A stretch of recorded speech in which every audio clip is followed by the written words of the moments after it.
As we begin our time together, allow yourself to settle into a place of comfort.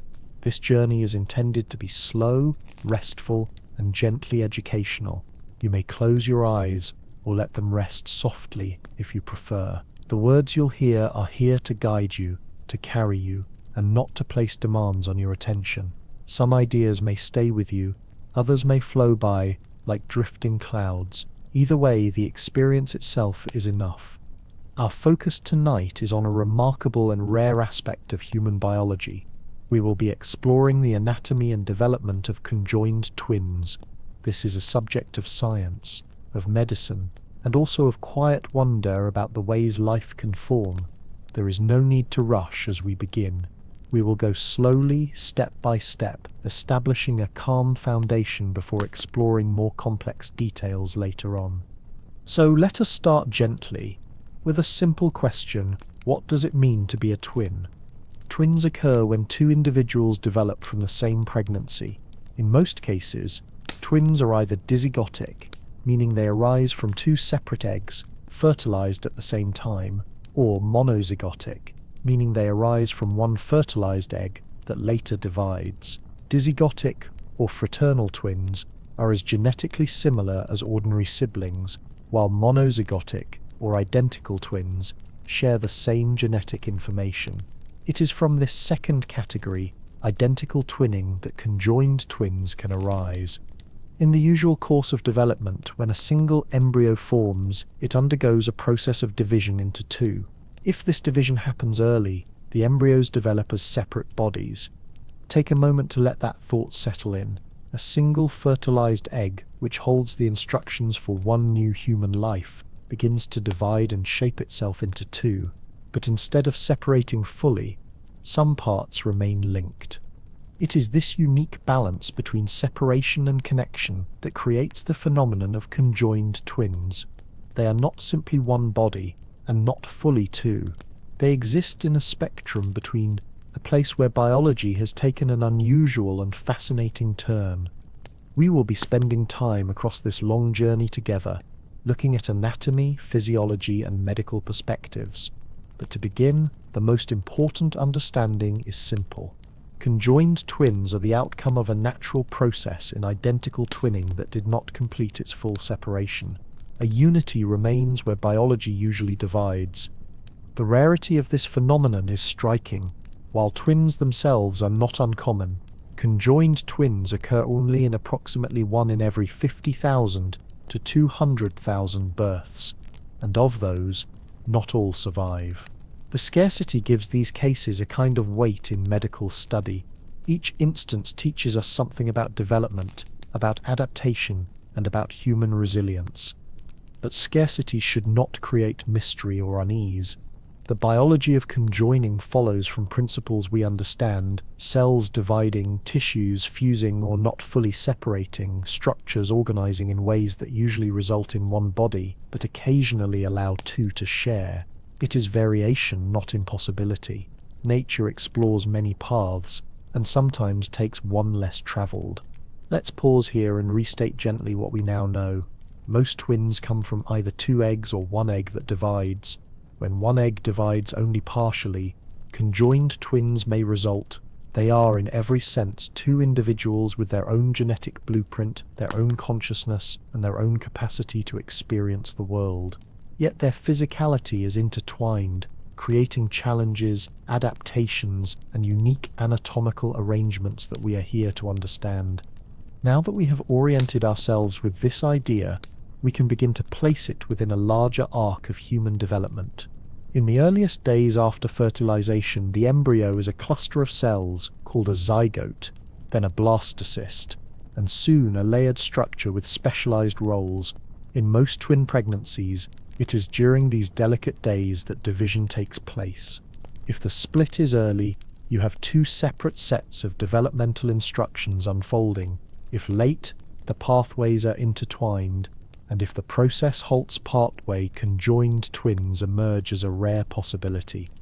Again, no need to recall each technical step perfectly. Allow these descriptions to flow over you. The important concept at this stage is that conjoined twins develop not because of something unusual added, but because of a division that was incomplete. Two individuals grow, but remain connected in body. It may help to reflect softly on the phrase we are using as the title of this journey: two heads, one body. This captures, in a simplified but evocative way, the essence of conjoining. Two perspectives, two inner worlds, sometimes two very different personalities, sharing a structure that was meant for one. They remind us how identity and individuality are not only biological, but personal and psychological as well. And yet, before we proceed deeper into anatomy, it is helpful to relax into the awareness that even within science, it is valid simply to observe, to know that such variation exists, to hold the thought without needing to categorize it immediately. Conjoined twins bring us into a space where definitions bend, where the boundary between self and other becomes porous.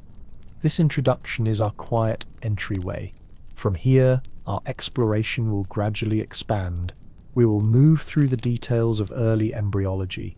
We will examine the specific types of conjoining, whether by the chest, by the abdomen, by the pelvis, or by the head. We will consider not just physical structure, but physiology, communication, and identity. At every step, the tone will remain soft, so that each idea can blend into the next. But before we move forward, let me gently repeat the essence of this first section, for reinforcement. Conjoined twins are identical twins whose embryonic division was incomplete. They are rare, yet biologically understandable. They are two individuals joined within one body. Their existence invites us to reflect not only on biological development, but on the many forms in which human life can emerge. Allow this thought to settle in. You do not need to analyze it. You do not need to hold on tightly. Notice the calm rhythm of your breath as the words settle in your mind. This is only the beginning of our journey together. Like the opening notes of a quiet piece of music, it creates a foundation for all that is to come. As we continue, we will travel further into embryology, anatomy, and physiology, always slowly, always softly, always with kindness toward the learner and the listener. So let us pause here, with a sense of readiness, but also rest. The concept is simple. The path has been opened. Conjoined twins, two heads, one body, two individuals intertwined by the very earliest moments of development. And now we move gently forward to the next stage of understanding. Welcome to this quiet moment of learning, where we'll embark together on a soothing journey through one of your body's most remarkable systems. Let yourself settle comfortably as we begin to explore blood, not merely as that familiar red liquid you glimpse during a small cut, but as something far more profound and beautiful. As we begin this next part of our journey, let your mind remain calm and steady. We are moving now into the earliest stages of human development, the quiet foundations upon which all life begins. The purpose is not to memorize every step in detail, but to hear the rhythm of the process, to allow the stages of life's unfolding to drift softly into awareness. To understand how conjoined twins form, we must first understand how one single human embryo develops. Before twinning occurs, the body follows a universal program of growth. Tonight we will trace that beginning from the moment of the fertilized egg to the emergence of organized layers that give rise to every tissue and organ. Let us start gently. At the very first moment, fertilization. Fertilization occurs when a sperm cell enters an egg cell. Together their genetic material combines, creating a single cell known as the zygote. This zygote holds within it the full instruction set for building a human body. Although it is just a single cell, it contains everything needed for the complexity of life yet to come. In the hours and days following fertilization, this zygote begins to divide. One cell becomes two become 4, then 8, then 16. At first, these divisions multiply without much change in size. Instead of growing larger, the cluster of cells grows more numerous, like a handful of beads pressed together. This early ball of cells is called a morula. The word means mulberry, and it is named that way because of its simple rounded shape filled with small repeating units. As time continues, and we are speaking here only of a few days, fluid begins to fill spaces between some of the cells. Gradually, a hollow forms inside. This structure is the blastocyst. You may imagine it gently, like a shell with a soft inner cluster of cells and a surrounding lining. The blastocyst has two important parts: the outer layer, which will form supporting tissues such as the placenta, and the inner group of cells, which will become the embryo itself. Even at this early moment, the fate of the body begins to emerge. Some cells are destined to nourish and protect, while others are destined to become organs, muscles, nerves, and skin. The elegant dance of development begins quietly, step by step. The blastocyst then seeks connection with the environment that will sustain it. Around 5 to 7 days after fertilization, it attaches to the lining of the uterus and begins implantation. This is when growth anchors itself to the maternal body, drawing the nourishment it requires to continue. As the cells divide and organize further, the structure known as the embryonic disc is formed. This disc will shape itself into the layers that give rise to every tissue of the future person. The process of creating these layers is called gastrulation. Now let us move through this slowly, and without pressure. Gastrulation is often described as one of the most important events of early development. It is during this stage that the embryo establishes its basic body plan. The cells arrange themselves into 3 primary layers called germ layers. These are the ectoderm, the mesoderm, and the endoderm. The ectoderm is the outermost layer. From it will arise the nervous system, the skin, the hair and nails, and many structures at the body's surface. The mesoderm lies in the middle. This layer will form muscles, bones, the circulatory system, and much of the body's connective tissues. Finally, the endoderm, the innermost layer, will create the lining of the gut, the lungs, the liver, and other organs of digestion and respiration. Each layer is like a chapter of a book that is beginning to unfold. The ectoderm writes the chapter of sensation and communication. The mesoderm writes the chapter of movement and support. The endoderm writes the chapter of nourishment and inner life. Together, page by page, they build the story of the human form. Take a moment to let these 3 terms settle gently in your mind. Ectoderm, mesoderm, endoderm. They are the foundation of everything else that follows. It is not necessary to hold them tightly. Simply hearing them gently allows the brain to place a marker, a small impression that can be recalled later. As development continues, the embryo begins to fold and shape itself. The flat disc curves in 3 dimensions, gradually forming a cylindrical body. This folding brings tissues into alignment, establishing early versions of organs. The neural tube, for example, begins as a groove in the ectoderm, then folds and fuses into the structure that will become the brain and spinal cord. Meanwhile, in the mesoderm, segments of tissue called somites appear on either side of this tube. These will later form the muscles of the back, the vertebrae, and parts of the skeletal system. In the endoderm, hollow spaces take shape, outlining the gut tube that will eventually connect mouth, stomach, and intestines. Now let us connect this to our larger topic, twinning. The formation of 2 individuals emerges during these earliest phases. When the embryo splits completely, 2 separate blastocysts can form, each capable of becoming a full individual. When splitting happens a little later, the embryos may share some supporting tissues, such as a placenta, and when splitting remains incomplete, the processes we have just described, gastrulation, folding, neural tube formation, and organ layout, may occur upon a scaffold that is joined rather than separate. In this way, the earliest stages hold the key to understanding conjoined twins. Their uniqueness does not arrive suddenly. It is written in the unfolding of days just after fertilization, a page not fully turned, a fold not completely separated, and 2 developing individuals remain bound in form. Let us pause and review gently what we have heard. First is the zygote, the single cell containing all genetic instructions. Then, through simple division, the morula arises, a cluster of cells with fluid formation. The blastocyst appears, holding inner and outer parts. Implantation anchors it into nourishment. Gastrulation then divides the embryo into three germ layers: ectoderm, mesoderm, and endoderm. From these layers, all systems of the body are derived: the nervous system, the muscles and bones, and the inner organs. With soft repetition, the order becomes clearer: zygote, morula, blastocyst, implantation, gastrulation, germ layers. These stages are like stepping stones across a shallow stream. Hearing them again gently is enough to shape familiarity over time. As you listen, there is no need to strain. These processes have their own natural flow, just as your breathing continues without effort. Early development is a quiet miracle of order written into each cell.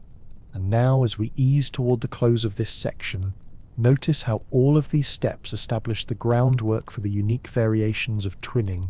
Before we can appreciate why conjoined twins take the form they do, we must understand this early choreography: cell divisions, layered structures, and folding tissues that set the frame of human life. This is the foundation, and like the opening chapters of a book, it will guide everything that comes after. So let us rest here, at the end of these first steps of human development.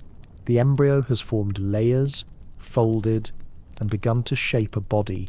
From this point, the possibility of twinning or conjoining emerges.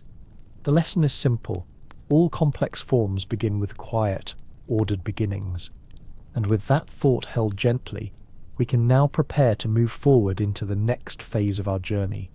As we begin our time together, allow yourself to settle into a place of comfort. This journey is intended to be slow, restful, and gently educational. You may close your eyes or let them rest softly if you prefer. The words you'll hear are here to guide you, to carry you, and not to place demands on your attention.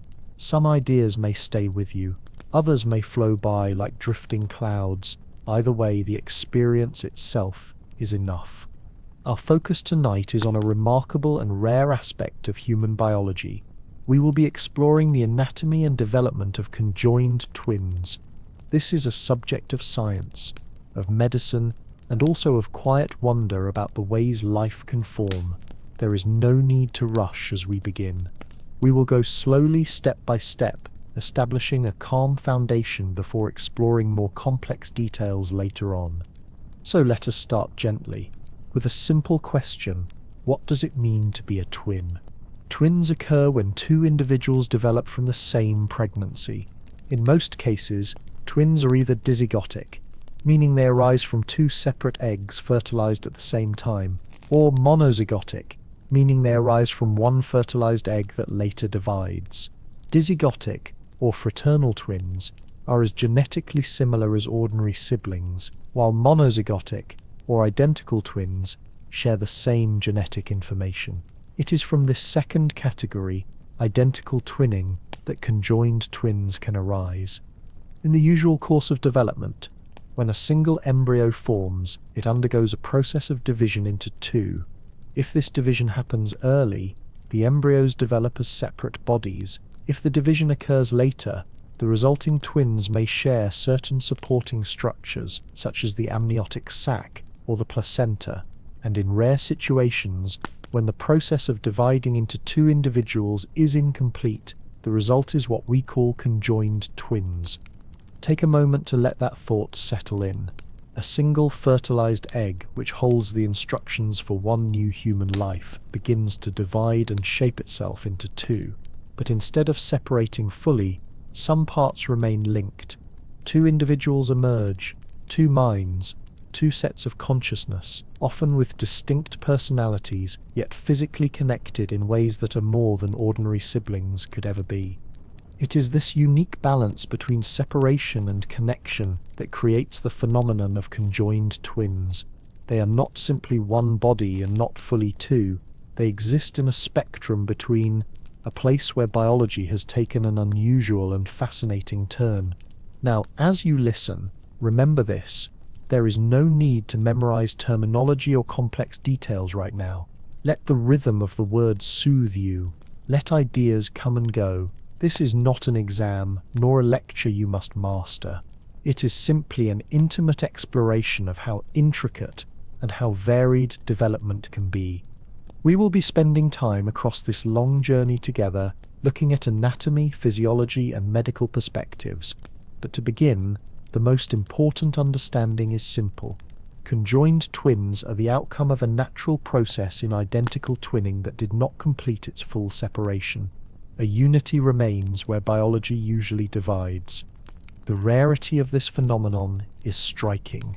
While twins themselves are not uncommon, conjoined twins occur only in approximately 1 in every 50,000 to 200,000 births, and of those, not all survive. The scarcity gives these cases a kind of weight in medical study. Each instance teaches us something about development, about adaptation, and about human resilience. But scarcity should not create mystery or unease. The biology of conjoining follows from principles we understand: cells dividing, tissues fusing or not fully separating, structures organizing in ways that usually result in one body, but occasionally allow two to share. It is variation, not impossibility.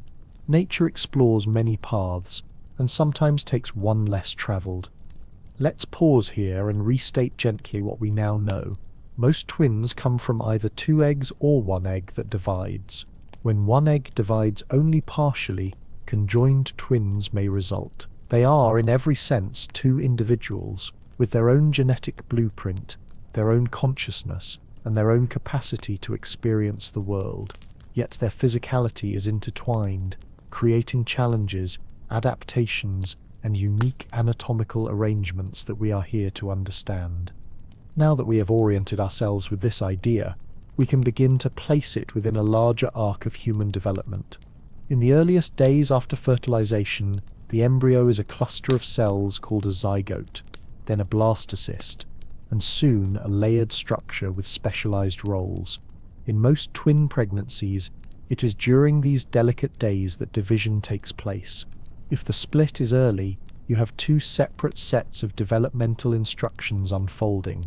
If late, the pathways are intertwined, and if the process halts part-way, conjoined twins emerge as a rare possibility. Again, no need to recall each technical step perfectly. Allow these descriptions to flow over you. The important concept at this stage is that conjoined twins develop not because of something unusual added, but because of a division that was incomplete. 2 individuals grow, but remain connected in body. It may help to reflect softly on the phrase we are using as the title of this journey: 2 heads, 1 body.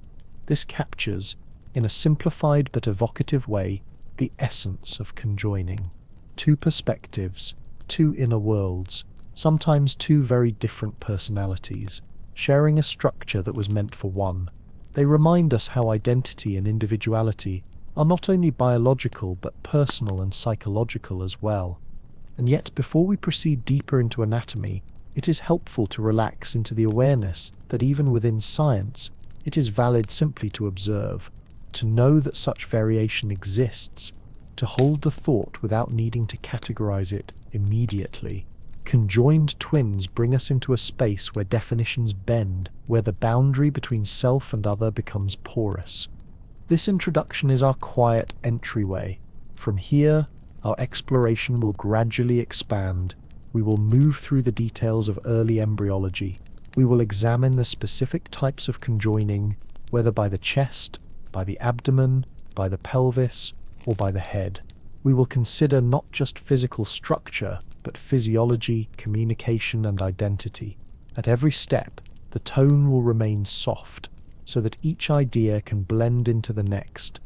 But before we move forward, let me gently repeat the essence of this first section for reinforcement. Conjoined twins are identical twins whose embryonic division was incomplete. They are rare, yet biologically understandable. They are 2 individuals joined within one body. Their existence invites us to reflect not only on biological development, but on the many forms in which human life can emerge. Allow this thought to settle in. You do not need to analyze it. You do not need to hold on tightly. Notice the calm rhythm of your breath as the words settle in your mind. This is only the beginning of our journey together. Like the opening notes of a quiet piece of music, it creates a foundation for all that is to come. As we continue, we will travel further into embryology, anatomy, and physiology, always slowly, always softly, always with kindness toward the learner and the listener. So let us pause here, with a sense of readiness, but also rest. The concept is simple. The path has been opened. Conjoined twins, two heads, one body, two individuals intertwined by the very earliest moments of development. And now we move gently forward to the next stage of understanding. As we continue on this quiet journey, let us carry forward the calm rhythm we established before. We have seen how a new life begins, with fertilization, cell division, and the formation of germ layers that will create every part of the body. With that foundation in place, we are ready to explore a natural and fascinating variation of development, the formation of twins. Twinning has long captured human attention. Across cultures and histories, twins have been seen as symbols of balance, duality, and harmony. But in science, twins are simply two individuals who emerge from one pregnancy. While they may be close in time and space, their origins can be quite different. There are two broad categories of twins, and understanding them will help us move closer to the rare phenomenon of conjoining. These categories are dizygotic twins, often called fraternal twins, and monozygotic twins, often called identical twins. Let us begin gently. With dizygotic twins, the word dizygotic simply means two zygotes. In this situation, two separate eggs, released during the same cycle of ovulation, are fertilized by two different sperm cells. Each fertilized egg, each zygote, develops independently with its own genetic material, its own placenta, and in most cases its own amniotic sac. Because they come from separate eggs and separate sperm, dizygotic twins are as similar as ordinary siblings. They may look alike, or they may not. They share about half of their genes as any brothers or sisters do. What makes them twins is not their genetic relationship, but their development together within the womb. Now let us turn to monozygotic, or identical twins. The word monozygotic means one zygotic. In this case, one fertilized egg divides into two embryos. Both individuals originate from the exact same genetic source. As a result, they carry nearly identical DNA. This is why they are called identical twins. But even within this category of identical twins, the timing of the division makes a great difference. Let's move through this step by step, softly and calmly. If the zygote divides very early, within the first 3 days after fertilization, the two embryos form separately. Each will have its own chorion, its own placenta, and its own amniotic sac. This is called dichorionic, dimniotic twinning, two chorions, two amniotic sacs. In this case, though they are identical genetically, their environments are largely separate during development. If the division occurs between 4 and 8 days after fertilization, the scenario changes. Now the twins often share the same placenta and chorion, but still develop within separate amniotic sacs. This arrangement is called monochorionic, diamniotic, one shared chorion, two amniotic sacs.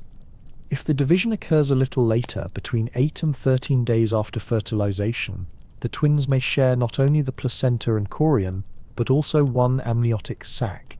This is called monochorionic, monoamniotic twinning, one chorion, one amniotic sac, two individuals together inside it. And if the division takes place even later, usually after the 13th day, the separation may be incomplete. It is here that the possibility of conjoined twins arises. The body plans of each individual begin to overlap or fail to fully separate. This late division is considered the root of conjoining. Let us pause gently here. The important point to notice is that the timing of the split in monozygotic twins determines the degree of shared structures. Early separation creates largely independent pregnancies. Later separation creates shared environments, and very late or incomplete separation may result in conjoined twins. This pattern illustrates why conjoining is not mysterious, but simply one possible outcome within the spectrum of identical twinning. It is rare, yes, but it follows from the same natural principles of embryology. Now let us repeat for quiet reinforcement. There are two main categories of twins: dizygotic, formed from two eggs, two sperm, two zygotes, and monozygotic, formed from one egg that splits into two. Dizygotic twins are like siblings who share a womb. Monozygotic twins share the same DNA and result from division of a single zygote. The timing of this division determines whether they have separate sacs, separate placentas, shared structures, or in rare cases remain partially joined as conjoined twins. As you listen, do not feel pressured to catalogue every term. The flow is meant to build familiarity, not strain memory. Names like dichoronic, diamniotic, or monochoronic, monomerotic may gently fade in and out. Their deeper significance will remain. Twinning is a natural variation of development, molded by timing and by the subtle sequence of events that unfold in the earliest days of life. Now that we have created a soft understanding of twinning, we can gently return to our wider purpose. Conjoined twins, the special subject of our long session together, are part of this continuum. They belong not to a separate category of mystery, but to the natural process of identical twinning. Their origin lies simply in timing and in the gentle choreography of splitting that did not reach completion. Another point is worth holding quietly in mind. Though dizygotic twins are more common, monozygotic twinning occurs in about 3 to 4 out of every 1,000 births. Within this already small group, conjoined twinning is even rarer, occurring only in 1 or 2 out of every 100,000 pregnancies. This makes conjoined twins a medically significant but biologically rare phenomenon. Still, rarity does not lessen their importance. Each case provides insight into how development can vary, how the human body adapts, and how individuality expresses itself even within shared beginnings. As physicians, nurses, or students of science, we learn from both the common and the rare. Both shed light on universal processes. Take a slow breath and let the key points of this section settle in.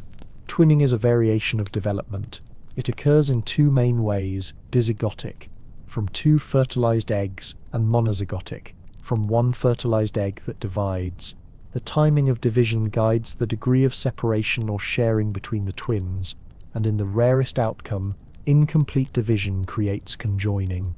Hold this understanding lightly, as though tracing the outline of a shape rather than filling in every detail. It is enough to know that conjoining belongs to the spectrum of twinning.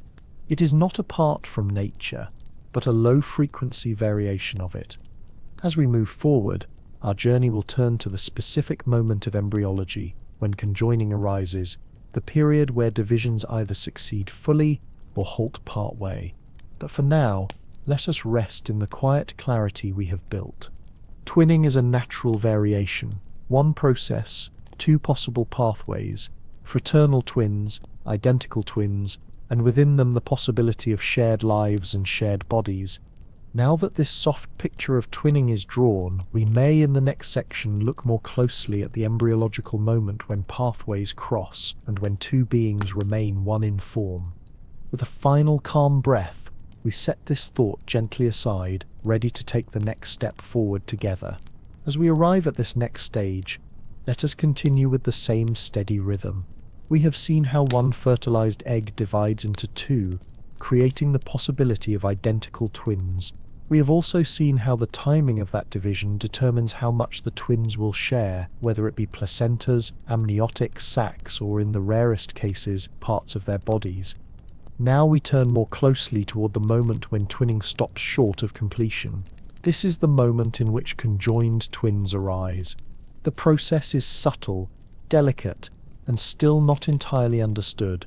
There are two main ideas that science uses to explain how this occurs: the fission theory and the fusion theory.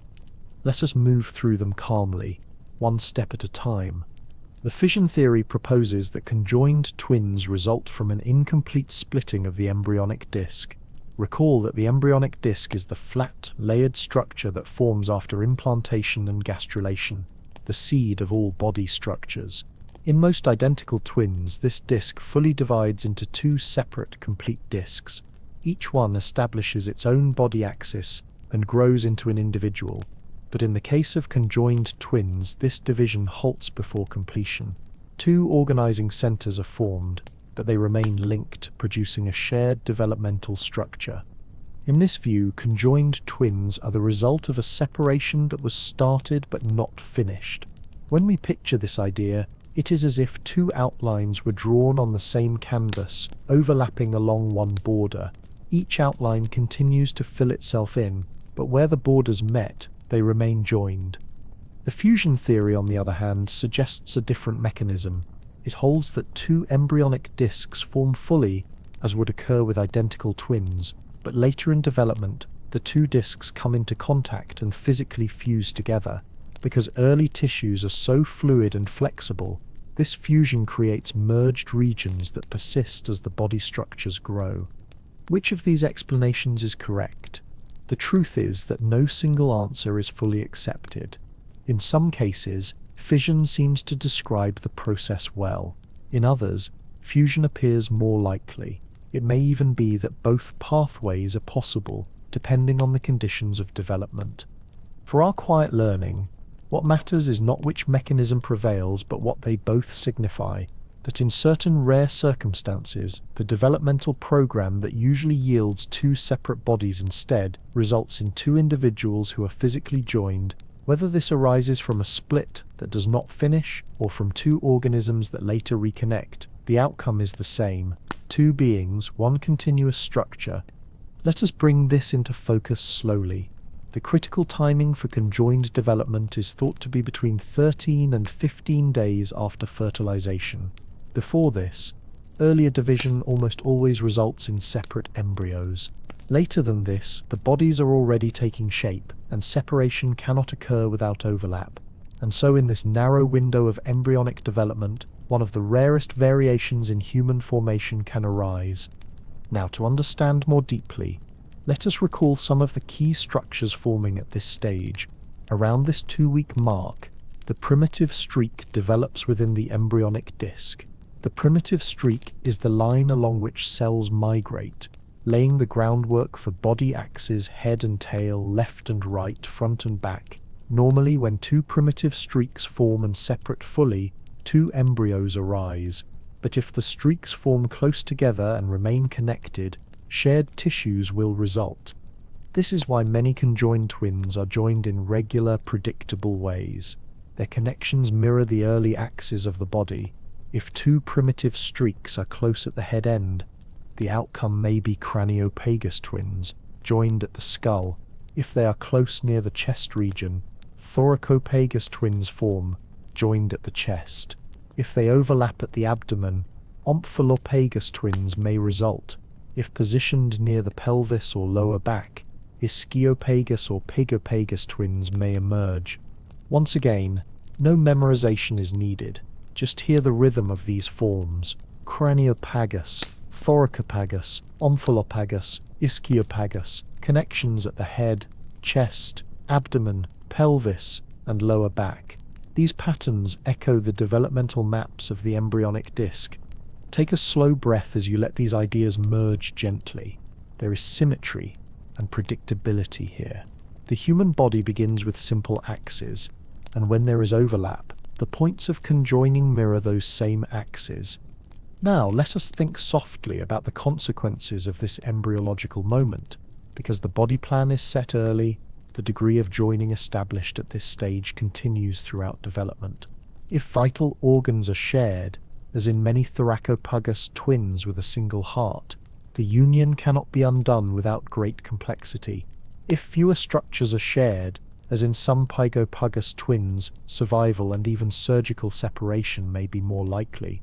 All of these possibilities trace backward through every fold and layer to those earliest days of development. To strengthen the understanding, Let us gently restate the main ideas. Conjoined twins form during the earliest weeks of life, when a fertilized egg has begun to establish two individuals. If the split is incomplete, we call this fission. If two early embryos merge back together, we call it fusion.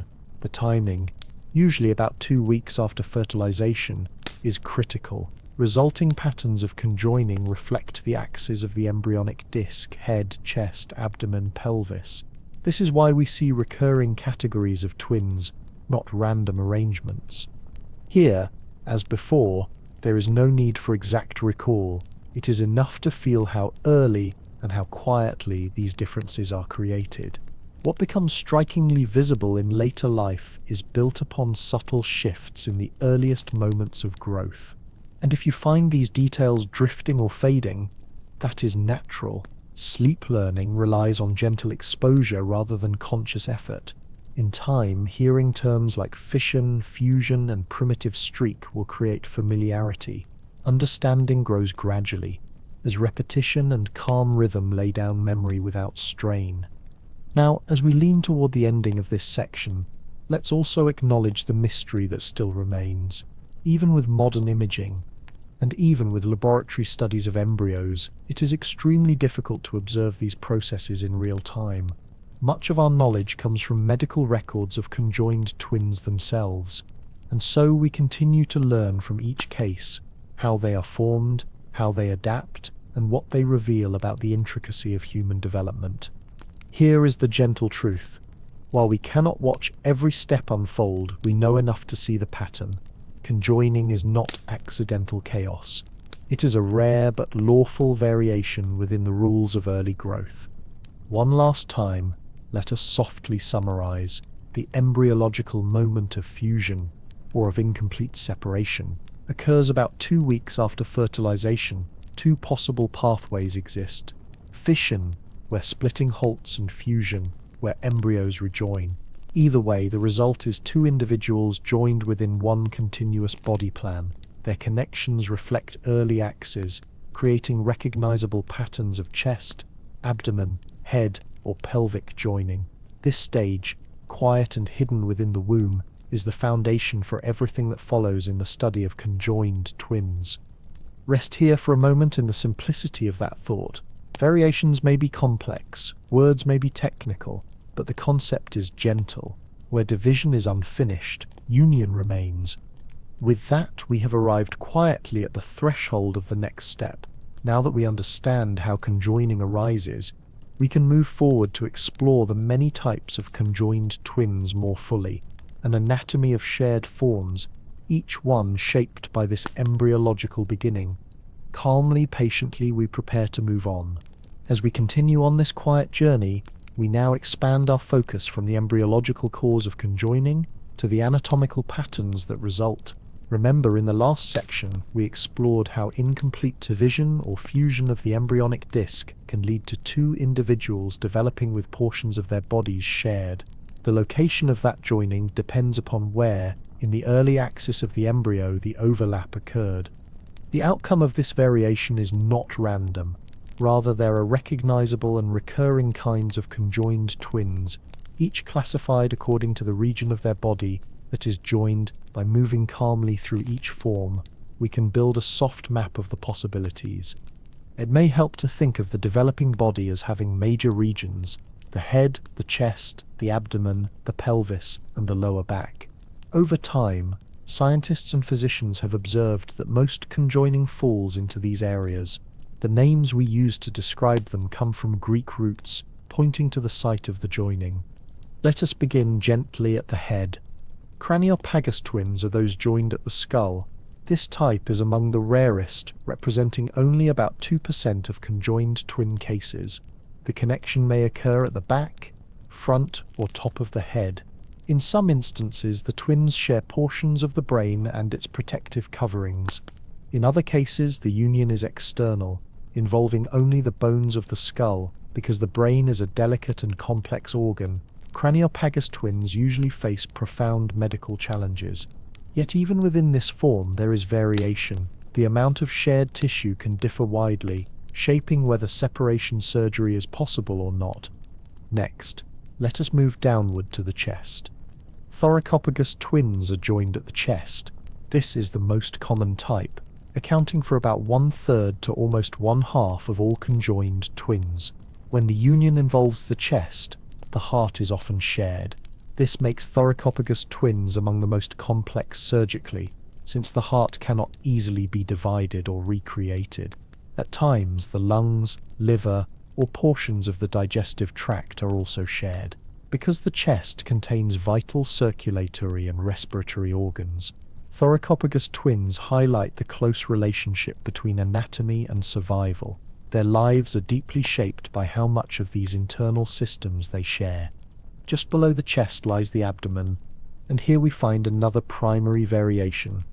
Omphalophagus twins are joined at the abdominal wall near the level of the umbilicus, or navel. This type occurs in about 1/4 of all cases.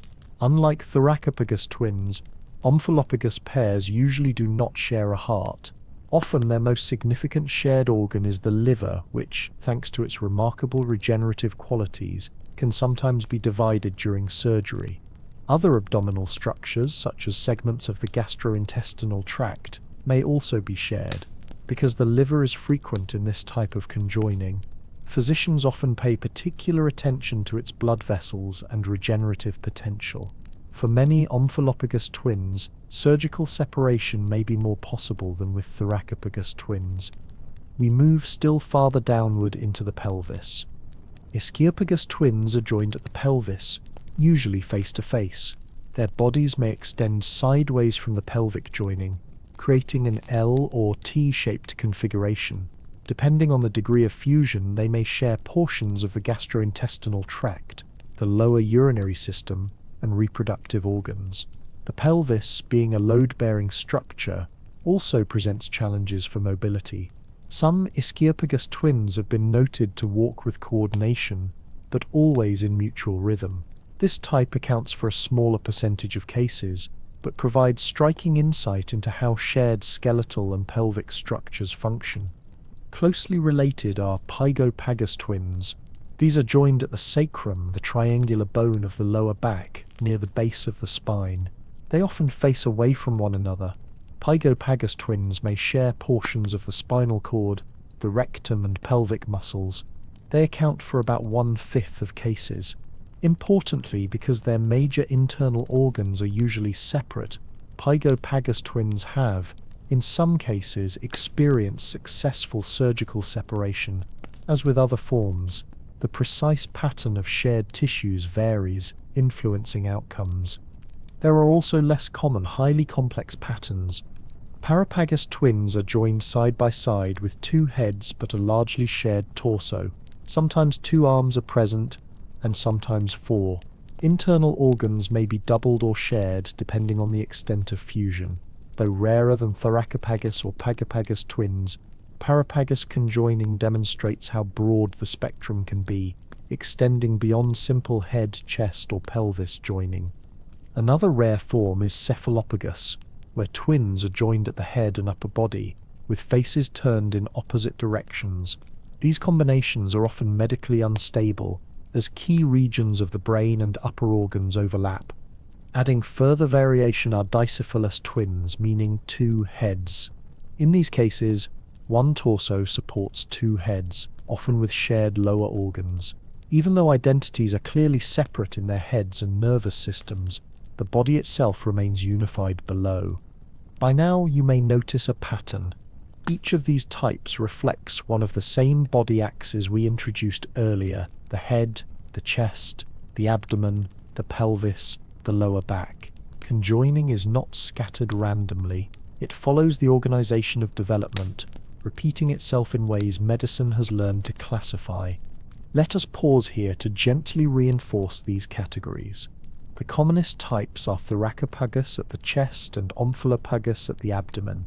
Less common types include pygopagus at the sacrum, ischiopagus at the pelvis, and craniopagus at the head. Rarer variations include parapagus, with side-by-side torsos, and subtypes such as dicephalous and cephalopagus. Each reflects the same underlying rule: the point of union maps to the axis of embryonic development. As we think gently about these forms, it is important to remember that no classification captures the full individuality of real people. Each conjoined twin pair has unique variations. The medical names guide understanding, but they do not exhaust the diversity of anatomy. What remains constant, however, is the principle that conjoining follows predictable landmarks of the human body plan. Now let us restate softly for retention. Craniopagus joined at the skull, thoracopagus joined at the chest, omphalopagus joined at the abdomen, ischiopagus joined at the pelvis, pygopagus joined at the sacrum, parapagus side by side sharing, dicephalus two heads on one torso, cephalopagus joined through the head and chest. Each term points to one region, one common mode of joining. You may simply hear these names as gentle sounds, not as memorized labels. Over time, repetition will help them settle in naturally. For sleep learning, the rhythm of the words and ideas carries equal value to their precise detail. Now, as we gently move toward closing the section, let us place these categories back into our larger structure of learning. Earlier, we learned that splitting or fusion during the embryonic disc stage leads to conjoining. Now we see that the site of union determines the category of twins that results. This progression from origin to type brings clarity without strain.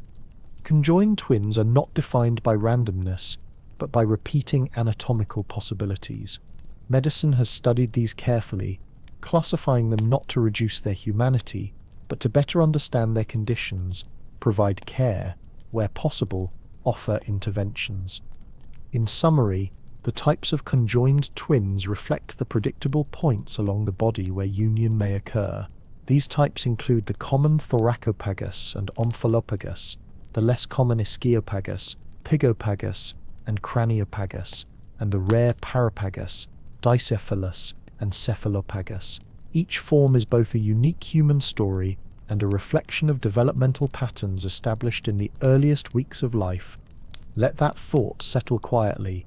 A spectrum of forms, a shared foundation, and remarkable individuality within patterns. With this calm understanding, we are prepared to continue. In our next section, we will gently examine what happens when organs are shared between twins, exploring physiology, circulation, and the remarkable adaptations of shared living. Here we close softly. The map of types is drawn in outline.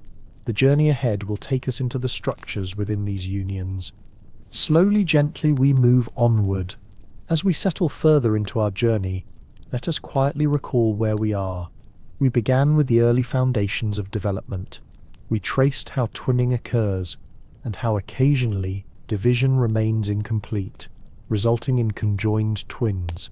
We then moved through the types: craniopagus, thoracopagus, omphalopagus, ischiopagus, pygopagus, and others, a map of the outward patterns of joining. Now we bring our attention inward, gently, into the physiology of these unions. For when two individuals share portions of their body, it is not only bones or outer form that may be connected, organs too may be shared. And because organs are the body's vital machinery, the systems that pump, filter, nourish, and sustain life, the degree of sharing shapes everything about their medical reality. Let us move slowly, inward, organ by organ, beginning with the heart. The heart is the central pump of circulation. In most identical twins, each has one heart, fully separate, sustaining their own blood supply. But in some conjoined twins, particularly thoracopagus types, the heart may be shared. Sometimes this means that one physical heart supports both circulations. More often it means that the twins have partially separate hearts that are joined together in complex ways, with chambers fused or large blood vessels crossed. When the heart is shared, surgical separation is often not possible, because a heart cannot simply be divided into two functioning halves, and because transplant options are rare in newborns, these twins often cannot be separated without risk to life. The heart, then, is one of the most critical organs when conjoining involves the chest. Let's move gently from the heart to the liver. The liver is a remarkably resilient and regenerative organ, positioned in the upper abdomen. Many omphalopagus and thoracopagus twins share a liver. Unlike the heart, however, the liver can often be divided during surgery because its tissue has the ability to regrow. Surgeons can, in some cases, safely separate a single shared liver into two functioning organs. This regenerative property explains why omphalopagus twins, who often share livers but not hearts, may have higher chances of survival after separation. The gastrointestinal tract, or digestive system, is another frequent site of connection. Conjoined twins may share a portion of the stomach, intestines, or lower bowel, depending on the point of connection. Surgical teams can sometimes reconstruct these passages to allow separate digestion. In pigopagus twins, for instance, the rectum or anus may be shared, creating unique challenges in managing elimination. These arrangements require careful adaptation in daily life, even when surgical correction is attempted. Moving downward, the urinary tract is another possible site of sharing. In ischiopagus or parapagus twins, parts of the bladder or urethra may be joined. In some, kidneys may drain towards shared outlets. Because the urinary system is essential for waste filtration, overlap here can create both medical and functional challenges. Yet, like the digestive system, many of these structures are capable of surgical reconstruction, restoring pathways for separate function. Now let us turn gently to the nervous system. This is one of the most fascinating and complex areas of connection. Most conjoined twins have completely separate brains and spinal cords. Their consciousness is distinct, and their thoughts independent. However, in some forms, such as craniopagus or pagopagus twins, portions of neural tissue may merge. This can include sharing small regions of cortex, or sharing vascular channels that supply the brain. In extremely rare documented cases, shared brain tissue has allowed cross-sensory experiences, for example, where one twin perceives stimuli on behalf of the other. Although such phenomena are rare, they remind us how subtle and profound the nervous system can be in conjoining. The skeletal system also plays an important role. As we learned before, twins joined at the pelvis, back, or chest often share bones or joints. This anatomical overlap influences posture, walking, and movement. When bones are shared, mobility must be coordinated, and body mechanics adjusted to the shared framework of anatomy. Beyond individual organs, we must also think about the circulatory patterns between twins. Even when hearts are separate, blood vessels may connect across their bodies. In these cases, blood can cross from one twin to another, mixing circulations. This creates both opportunities and risks. Medications given to one may affect both. Infections or imbalances in one can influence the other. Understanding this shared circulation is essential in planning medical care. In everyday life, the sharing of organs requires adaptation. For example, if two individuals share a liver or intestines, their nutritional intake must be coordinated. If one twin develops an illness in a shared organ, both may be affected. Medical decisions, therefore, must always be carefully balanced to consider the impact on both individuals simultaneously. The scale of sharing ranges widely. Some conjoined twins share minimal structures, perhaps only portions of skin, bones, or outer tissue. Others share deep and vital organs, such as the heart or brain. It is this spectrum that explains why medical outcomes vary greatly. In medical statistics, many conjoined twins do not survive infancy, largely because of shared vital organs, yet others can live into adulthood, particularly when major systems are separate and only peripheral organs are shared. Take a moment now to let these layers of information soften in your mind. You do not need to recall every organ and every case. The gentle truth we are learning is this: the more vital the shared organ, the greater the challenge, and the more peripheral the shared tissue, the greater the possibility of adaptation or intervention. Now, to ease the memory, let us gently recap. The heart, often shared in thoracopagus twins, difficult to separate. The liver, often shared but divisible, with regenerative powers. The digestive tract, sometimes connected, requiring reconstruction. The urinary system sometimes shared, sometimes reconstructible. The nervous system usually separate, but occasionally partially joined. The skeleton often shared at the points of joining, influencing mobility, and the blood supply. Sometimes interconnected, blending physiology across two individuals. You may hear these points as a quiet list, but in a pace as calm as breathing in and out. No examination awaits. Exposure alone is enough. Another gentle fact to hold is that adaptations are not merely medical but experiential. Conjoined twins often learn to live with these anatomical realities as part of their daily lives. Two minds coordinate within one framework, finding ways to walk, eat, move, rest, and live together. Though physiology may appear complex, they often develop remarkable ways of cooperating and balancing their shared systems. Now that we have gently traced the inner structure of conjoined twins, one truth should feel calm and clear. Conjoining is not only about being joined outside, it is about the inner sharing, the shared organ systems that sustain or challenge life. The inner map matters as much as the outer form. To bring this section slowly to a close, let me echo the lesson softly. When one body must serve two, sharing moves inward into the heart, the liver, the digestive system, the nervous tissue, the bones, and the circulation. In each case, the degree and significance of sharing defines the possibilities for life, for health, for intervention, and for adaptability. Let the thought rest gently in your mind. Each shared organ shapes the story of the twins who live with it. From here, our journey will gradually move to the next layer, how these systems connect through the nervous system, and how two separate consciousnesses navigate a shared physical framework. For now, let the map of organs drift softly into background memory. The heart, the liver, the intestines, the bones, the nerves.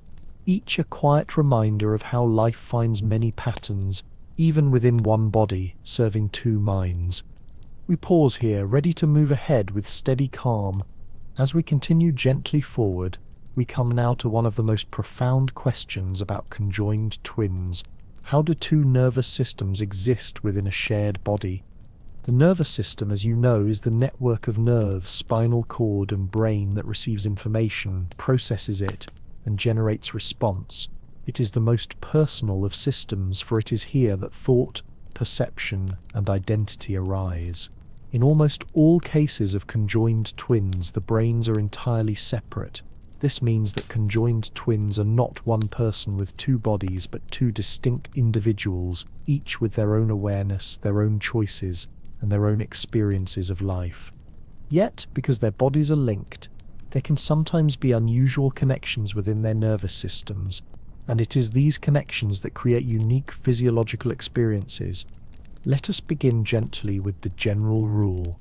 For most conjoined twins, each twin controls their own body parts, as determined by the pathways of their nervous system. If one twin controls the right arm, for example, only their motor nerves extend to those muscles. If another twin controls the legs they share, then both must coordinate to walk, since each brain is responsible for its own half of that movement. This means that coordination, far from being automatic, often involves communication and practice between the twins. For example, when Pigopagus twins are joined at the lower spine, their nervous systems may be almost completely distinct. Each controls their own limbs, with little overlap. But when Thoracopagus or Craniopagus twins are joined near neural pathways, some subtle cross-connections may exist. The most fascinating possibility occurs in Craniopagus twins.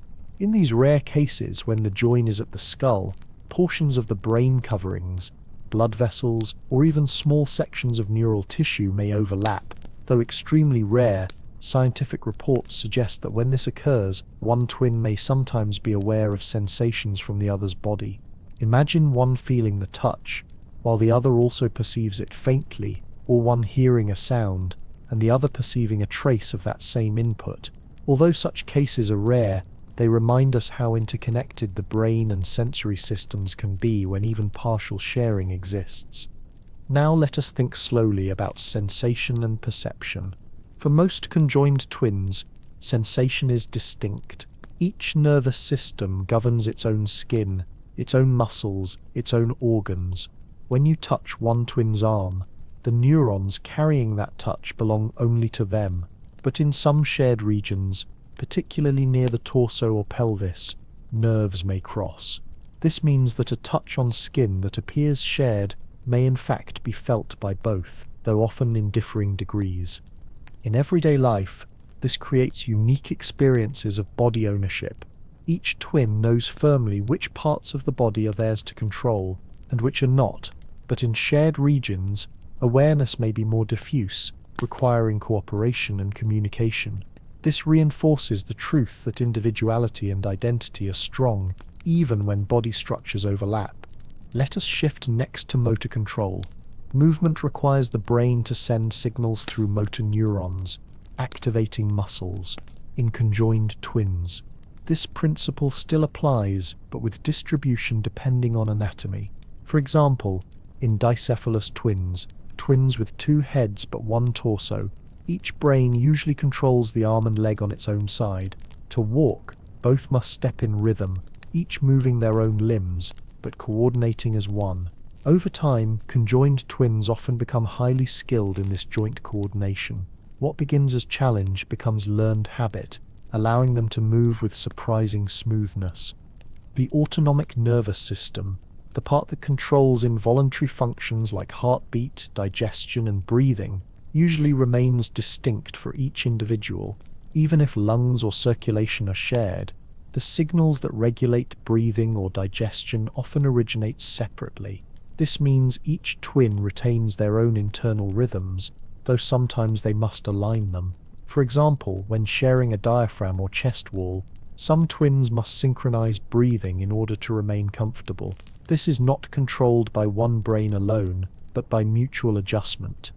We may also reflect gently on consciousness and identity here.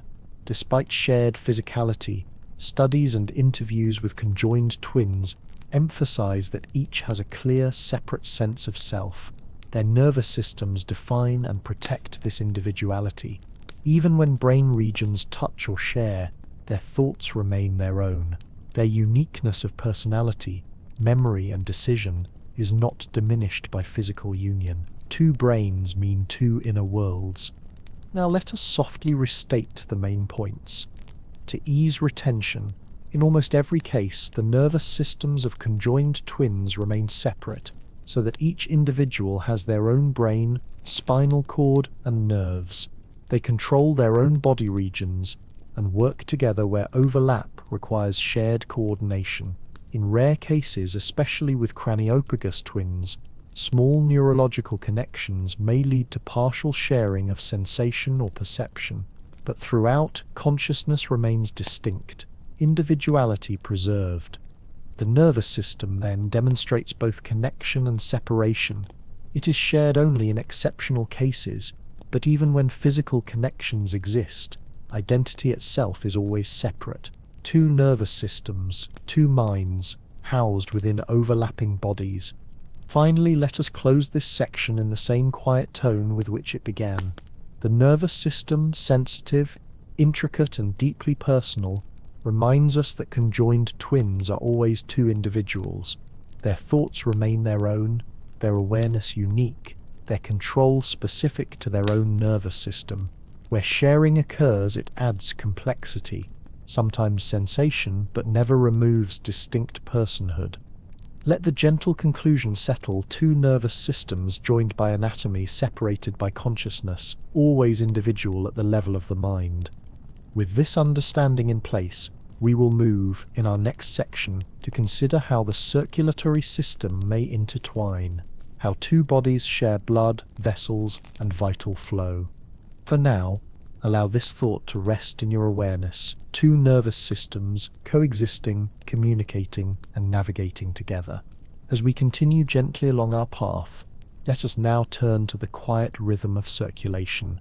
The circulatory system is the body's river, carrying oxygen, nutrients, and hormones through its channels of arteries, veins, and capillaries. It is what gives rise to steady pulse and flowing life. In most individuals, circulation is an entirely self-contained system, powered by one heart and guided by a network of vessels. In conjoined twins, this principle still applies. Each twin has a circulatory system that sustains their body. Yet because their anatomies are physically linked, there can be points of communication between these systems. Blood may flow from one twin to the other through shared vessels. This phenomenon is called cross-circulation, and it is one of the most significant features of physiological sharing in conjoined twins. Let us begin with why this occurs. During embryonic development, as tissues fold and fuse, blood vessels from one twin may connect directly to those of the other. These connections may involve large vessels, like veins that drain the liver, or tiny capillary networks joining shared organs. In thoracophagus or omphalopagus twins, where livers are often conjoined, shared blood vessels are common. Because the liver is rich in vascular supply, this organ frequently provides pathways through which circulatory systems mingle. The effects of cross-circulation can be both subtle and profound. In some cases, blood crosses so freely that it is almost as though both hearts pump into a single system. In others, connections are smaller, influencing only certain regions of the body. Now let's think gently about how this influences daily life and medical care.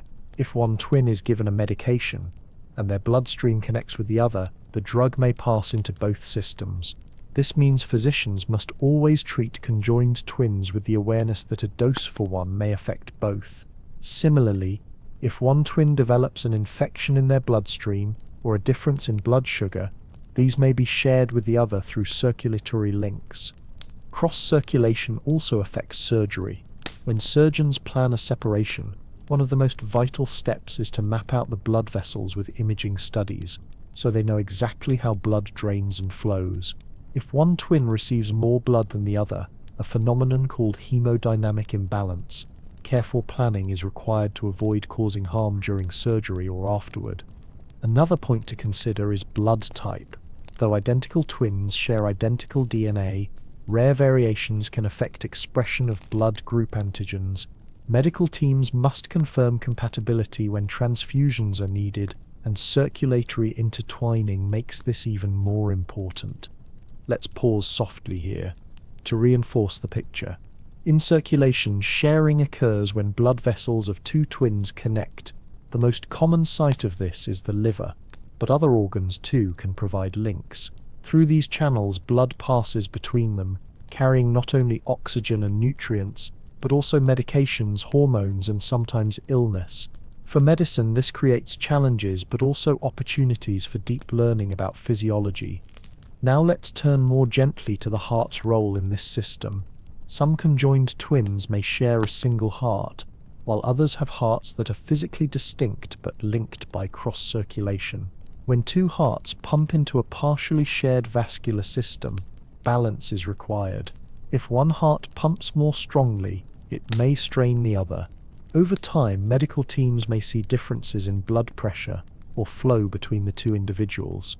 These variations require careful monitoring, especially when planning any surgery.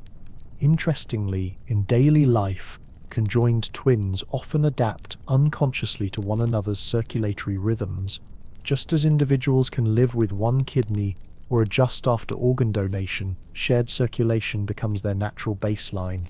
It is not perceived as unusual within their lived experience.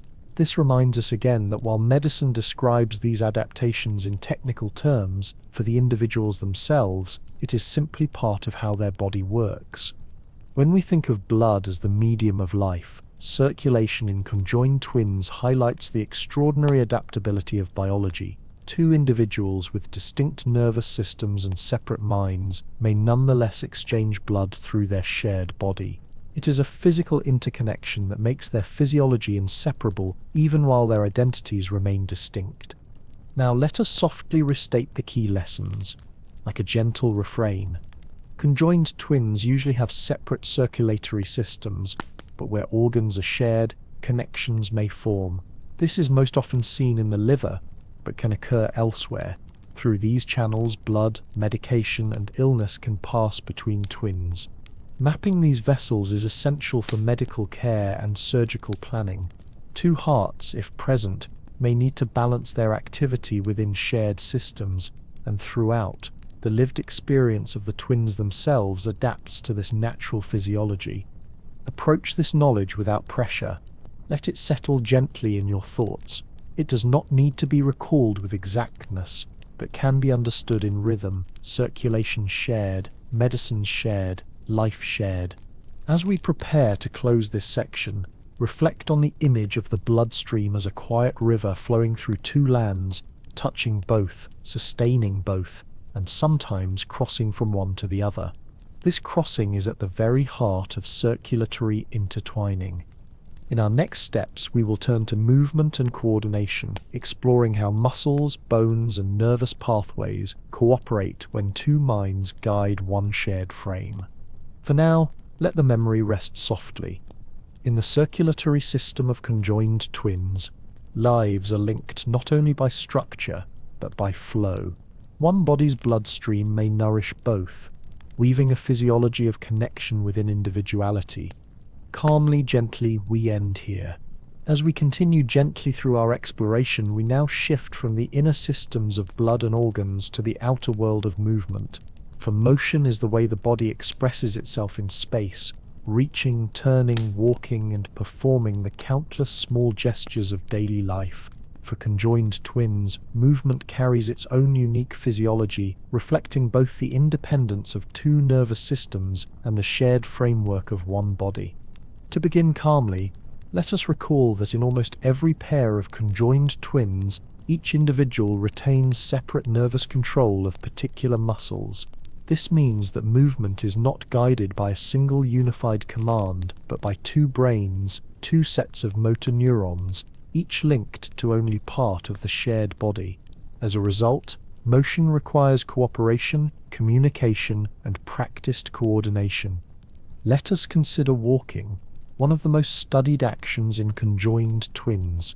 In twins joined at the pelvis or lower back, such as ischiopagus or pigopagus twins, each twin typically controls one leg. To walk forward, both must step in rhythm. If one moves too quickly, the other must catch up, or balance is lost. With practice, many conjoined twins learn to walk with remarkable synchrony, adjusting not through conscious calculation of every step, but through habitual harmony built over years of shared experience. In some forms, such as dicephalous twins, two heads, one torso, each twin may control the arm and leg on their own side. This creates a natural division. The left twin moves the left limbs, while the right twin steers the right. To perform any coordinated action, to lift an object, to walk, or even to type, both must act together. What might seem complex to those observing becomes second nature to the twins themselves. Together they develop fluidity. Each learns to anticipate the other's timing, turning what could be awkward movement into seamless shared control. Now let us think about the upper limbs. In thoracopagus or omphalopagus twins, each twin may control both arms, but to use them effectively, they must remain oriented toward one another. Movements requiring balance, such as reaching across or performing actions above the head, depend on both twins adjusting their stance in coordination with one another. Each individual is capable of initiating motion, but the success of motion depends on continual mutual awareness. This cooperative movement extends to fine motor skills as well. Writing, drawing, holding utensils. All of these require careful control. When both twins share parts of the trunk or limbs, they must often divide roles or assign tasks. For example, one twin may guide the movement of a hand, while the other provides stabilizing posture. Communication, often silent and instinctive, becomes as important as neural impulses themselves. Let us pause softly here. The essential truth is simple. In conjoined twins, movement is the outcome of collaboration between two distinct nervous systems.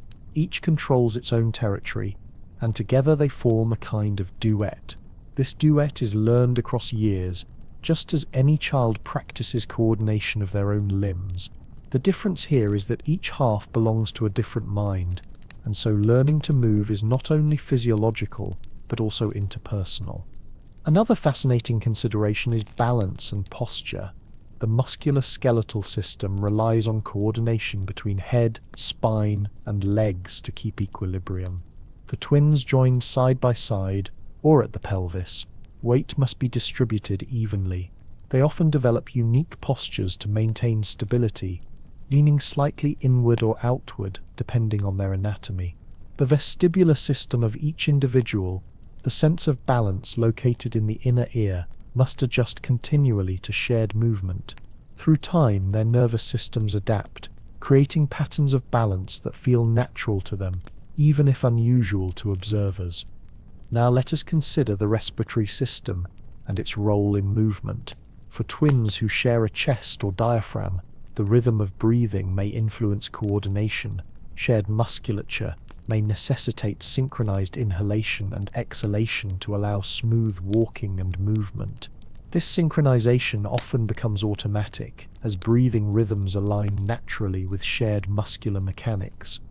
Reflect too on how coordination plays out in daily living. Dressing, eating, bathing, or climbing stairs all take on an added layer of cooperative strategy. For outsiders, the thought of managing joint motion may seem overwhelming. For the twins themselves, it is simply learned experience. Much like learning to ride a bicycle or play a musical instrument, their bodies develop memory of shared motions. The longer they live together, the more seamless that memory becomes. There are of course physical limitations. When limbs are angled unusually, or when skeletal sharing restricts range of movement, certain activities cannot be performed in the same way as in non-conjoined individuals.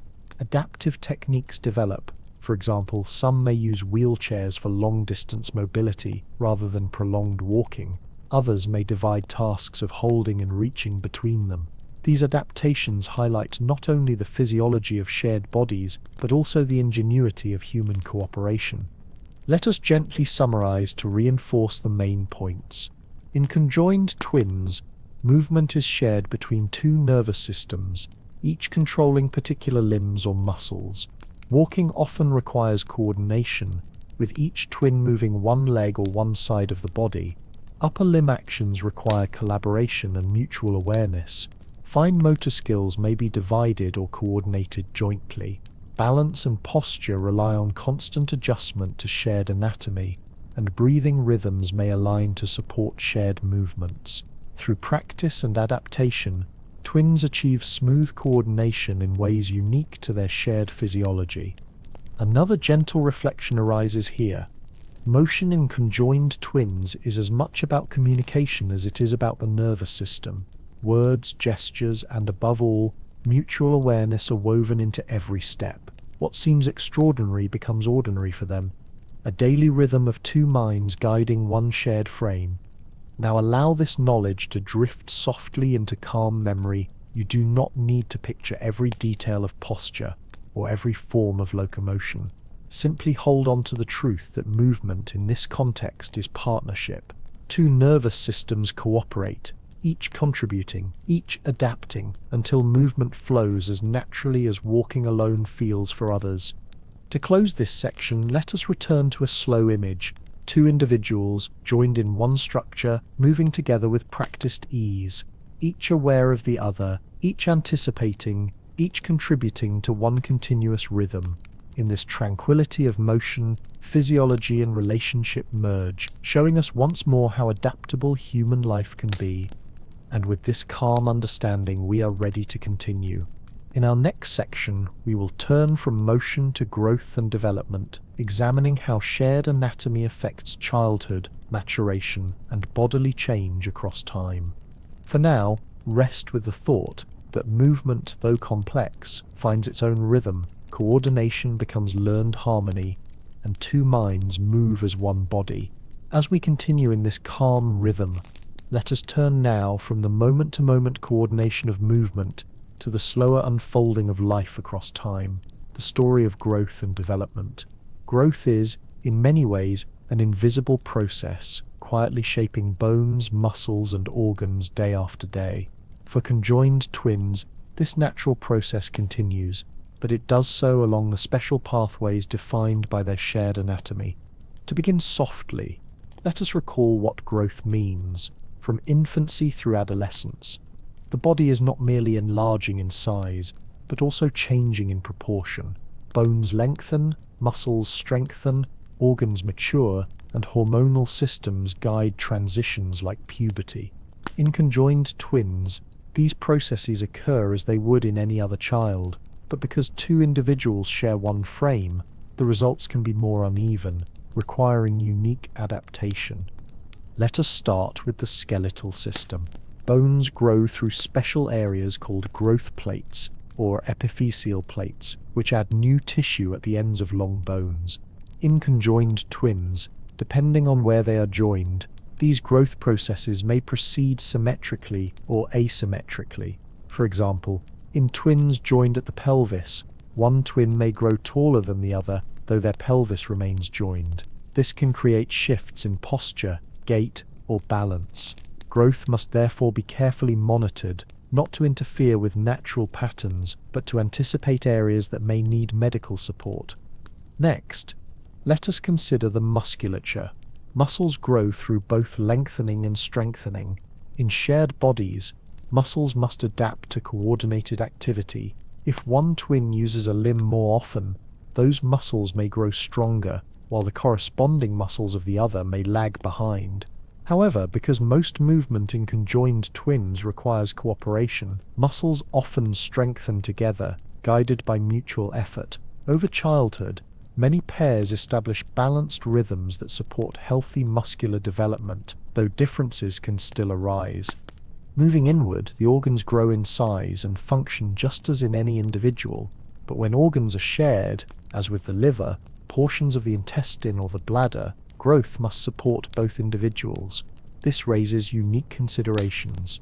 For instance, when one twin grows heavier or taller than the other, shared internal organs must still sustain both bodies. The burden on circulation, on metabolism, and on nutrition is therefore complex. Pediatric care for conjoined twins often involves tracking not only each child's milestone growth in height and weight, but also the health of their shared systems.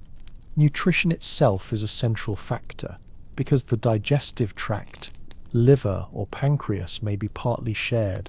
The way food energy is absorbed and distributed can differ. Medical teams study carefully whether nutrients are being supplied equally.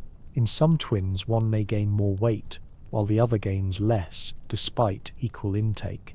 This reflects the subtle influences of shared physiology, where circulation or metabolism does not divide resources evenly. Gentle adjustments in diet and supplementation can help balance these pathways. Now let us reflect softly on developmental milestones.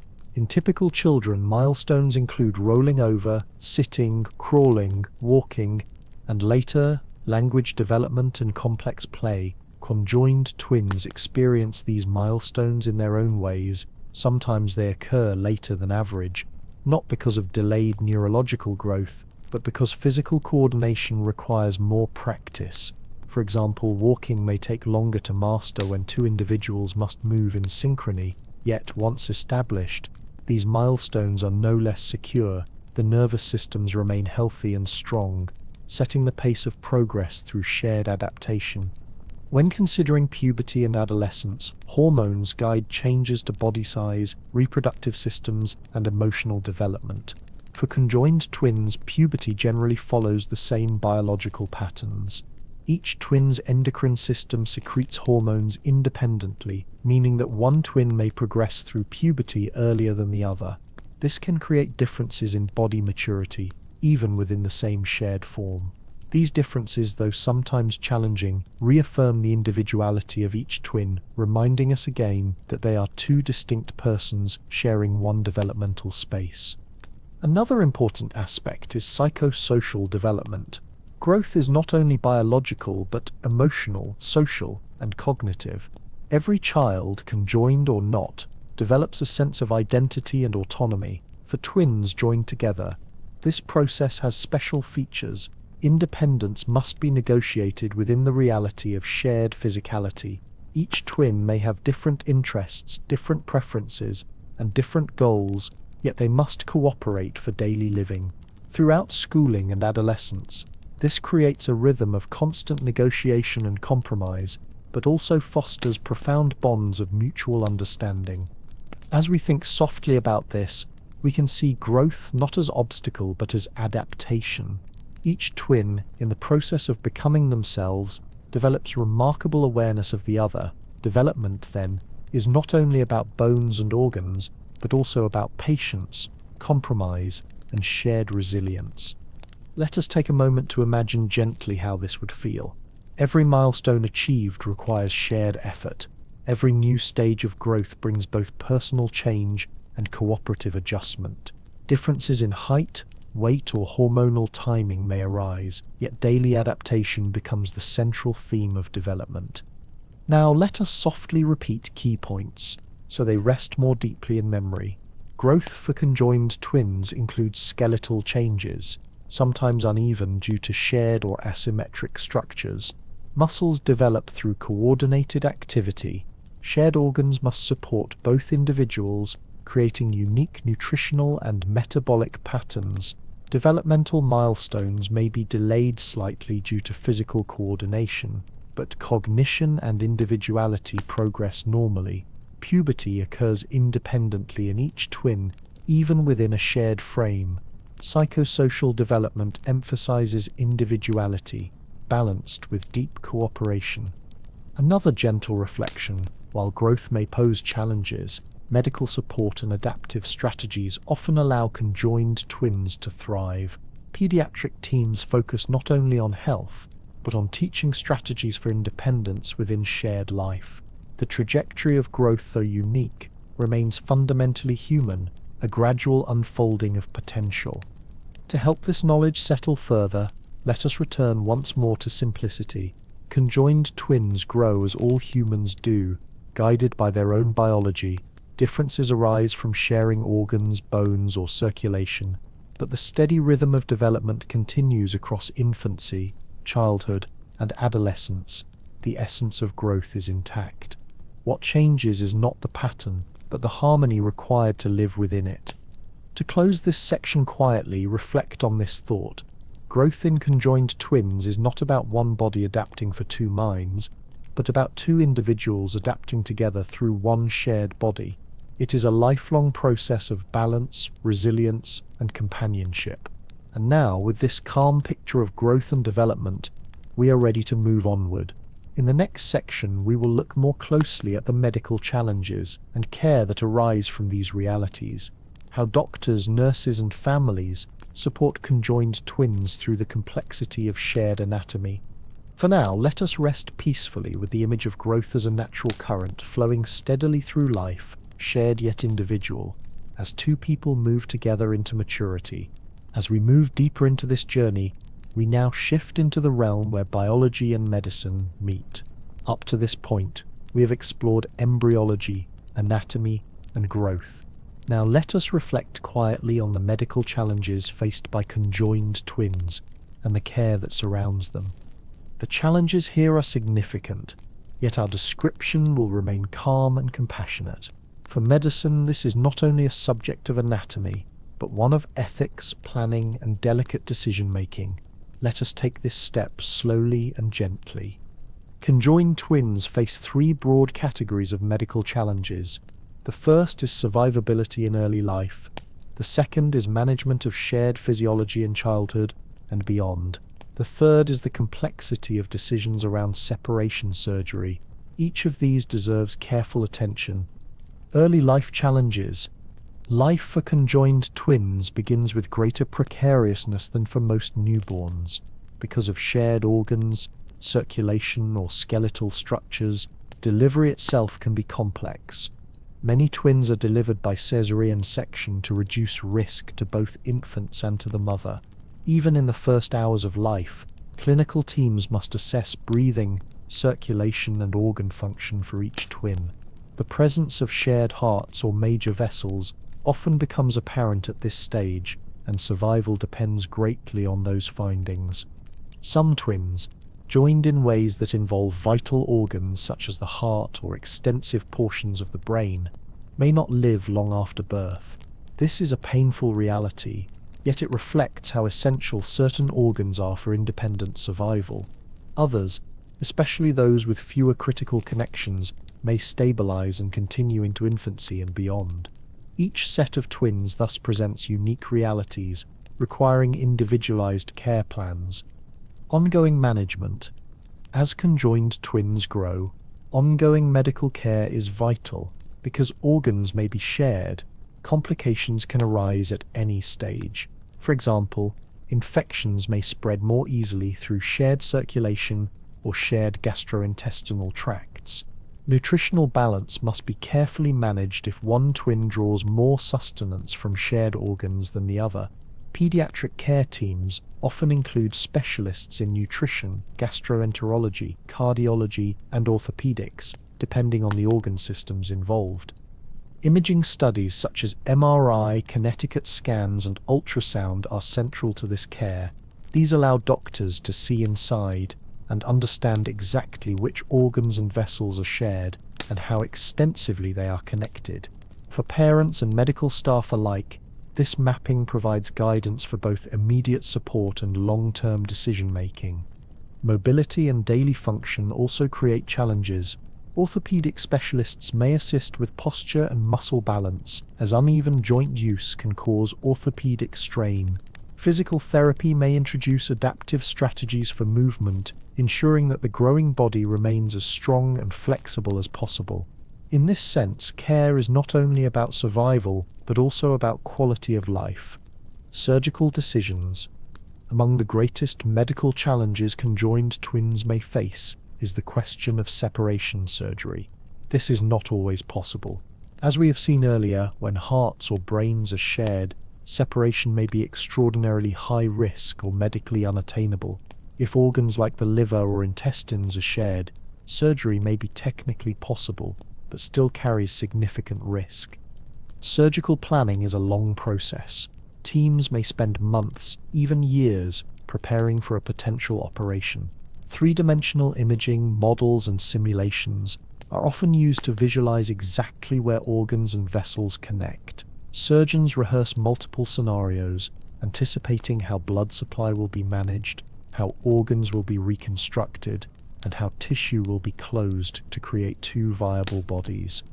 Even when surgery is successful, it is rarely a single event. It may require multiple stages, with expansion of skin using tissue expanders to allow enough coverage for closure after separation. Sometimes temporary shunts or additional surgeries are needed for stabilization. The process then is not one of simple correction, but of cautious, iterative steps, each weighed carefully against risks. Another reality is that surgery is not always chosen. Families, together with medical teams, may decide that separation is not in the best interest of the twins, especially if risks to survival are high. Many conjoined twins live their entire lives joined, with medical care directed towards supporting shared physiology rather than altering it. Complications and risks. Medical care also addresses the risks that arise from shared systems. Cross-circulation can complicate treatment with medications. A medicine given to one will often affect both. Infections can spread quickly. Surgery in one area carries risk to both individuals, even if only one requires treatment. For instance, correction of spinal curvature or repair of a shared intestinal segment must be planned with caution, balancing benefits against risks shared by both lives. Anesthesia presents a unique challenge as well. With shared circulation or organs, anesthesiologists must carefully calculate how drugs flow through both bodies. Procedures that are straightforward in one individual become intricate when two circulations or two nervous systems are involved. Interdisciplinary teams. Because of these complexities, care for conjoined twins usually involves large, interdisciplinary medical teams. Surgeons, pediatricians, cardiologists, anesthesiologists, radiologists, physical therapists, psychologists, nutritionists, and ethicists may all be involved. Meetings include not only medical facts, but discussions with families about goals of care, risks, and quality of life. In this respect, medical care is not purely technical. It is also deeply human. involving compassion, communication, and respect for both individuals and their family. For the twins themselves, being included in decisions as they grow older becomes essential. They are not only patients but persons whose voices and choices matter. Living with shared care, it is important to note that not all medical intervention is dramatic. Much of the care is routine, supportive, and ongoing, monitoring heart rhythms, guiding nutrition, ensuring immune health, addressing daily discomforts. These are all part of the gentle rhythm of care. For many conjoined twins, life is not a constant focus on surgery, but a steady path of adaptation, with medical teams providing support as needed. In childhood and adolescence, medical visits may be frequent, but they are often balanced by normal activities of school, friendships, and family life. Care becomes a background rhythm, regular, sometimes complex, but also stable. Summary and gentle reinforcement. Let us pause to summarize softly. The medical challenges of conjoined twins occur in three main ways. First, the challenge of survival at birth, particularly when shared vital organs limit immediate stability. Second, ongoing management of shared physiology, requiring imaging, monitoring, and adaptation through childhood. And third, the decision of whether separation surgery is possible or desirable, a process involving careful mapping, rehearsal, and ethical balance. Interdisciplinary teams provide care that extends beyond medicine into compassion and partnership. For some, surgery may not be possible, and the focus shifts to supporting quality of life. For others, staged separations may offer independence. In every case, care is individual, woven gently around the unique anatomy and identities of the twins involved. Closing reflection. So, as this section closes, allow the thought to settle. Medical challenges for conjoined twins are not only technical but deeply human. Every option, every plan must honor the physiology of shared bodies and the dignity of two lives. It is a balance between science and care, knowledge and empathy. From here, our journey will move naturally into a deeper look at surgery itself, the approaches, the methods, and the immense planning that underlies these extraordinary procedures. But for now, rest with this quiet truth, that caring for conjoined twins means more than managing anatomy. It means tending to two lives joined in body, but always recognized as separate, whole, and worthy of compassion. As we move quietly forward, we now turn toward one of the most intricate subjects in the care of conjoined twins: surgical approaches. Surgery for conjoined twins is among the most complex interventions known in medicine, requiring extraordinary precision, planning, and coordination. It is not always possible, nor always chosen. Yet when it is undertaken, it represents the culmination of years of careful study and preparation. Let us step softly through this subject, beginning with the principles, then the preparations, the procedures themselves, and finally the long process of recovery. Principles of surgical separation. The first principle is that not all conjoined twins can be separated. When vital organs such as the heart or major portions of the brain are shared, separation may not allow both twins to survive. For others, such as those sharing a liver or portions of the intestines, separation may be technically possible, with stronger chances of survival. The second principle is that separation surgery is always performed with two real patients, not one. Every decision must weigh its impact on both individuals, striving to honor their lives equally. In medicine, this is called the dual patient framework, an approach that requires extraordinary ethical balance. The third principle is that surgery is rarely urgent, unless one twin's health is in immediate jeopardy. Most surgical teams wait until the twins are older, larger, and stronger, so that their anatomy is clearer and their ability to heal improved. Preparations before surgery. Preparation for separation is often as complex as the operation itself. It begins with mapping the anatomy in detail. Imaging techniques like MRI, Connecticut scans, angiography, and ultrasound are used to visualize every shared organ, vessel, and tissue. Computer modeling helps simulate how blood flow will be redirected, or how organs can be divided. Some teams even create 3D printed anatomical models, allowing surgeons to study and practice separation on a physical replica. This gives a tangible sense of how tissues overlap and provides clearer strategy. Another stage of preparation involves tissue expansion, because separating two bodies requires covering each with enough skin and soft tissue. Expanders, balloon-like devices, may be placed under the skin weeks or months in advance. These expanders are slowly inflated to stretch the skin, creating more tissue to close surgical wounds later. Multidisciplinary teams gather repeatedly during preparation. Surgeons, anesthesiologists, radiologists, nurses, and ethicists review every detail. In some cases, hundreds of professionals may be involved, each with a defined role. The coordination of these teams reflects the immense care required. The day of surgery. When surgery is scheduled, it is usually carried out over many hours, sometimes lasting 15 or even 20 hours in total. Two full surgical teams operate side by side. From the outset, anesthesia must be carefully balanced. If circulations are shared, drugs given to one twin may affect the other, so doses must be calculated with immense care. The first surgical goal is to safely access the shared region. Incisions are made slowly, exposing the organs or structures to be divided.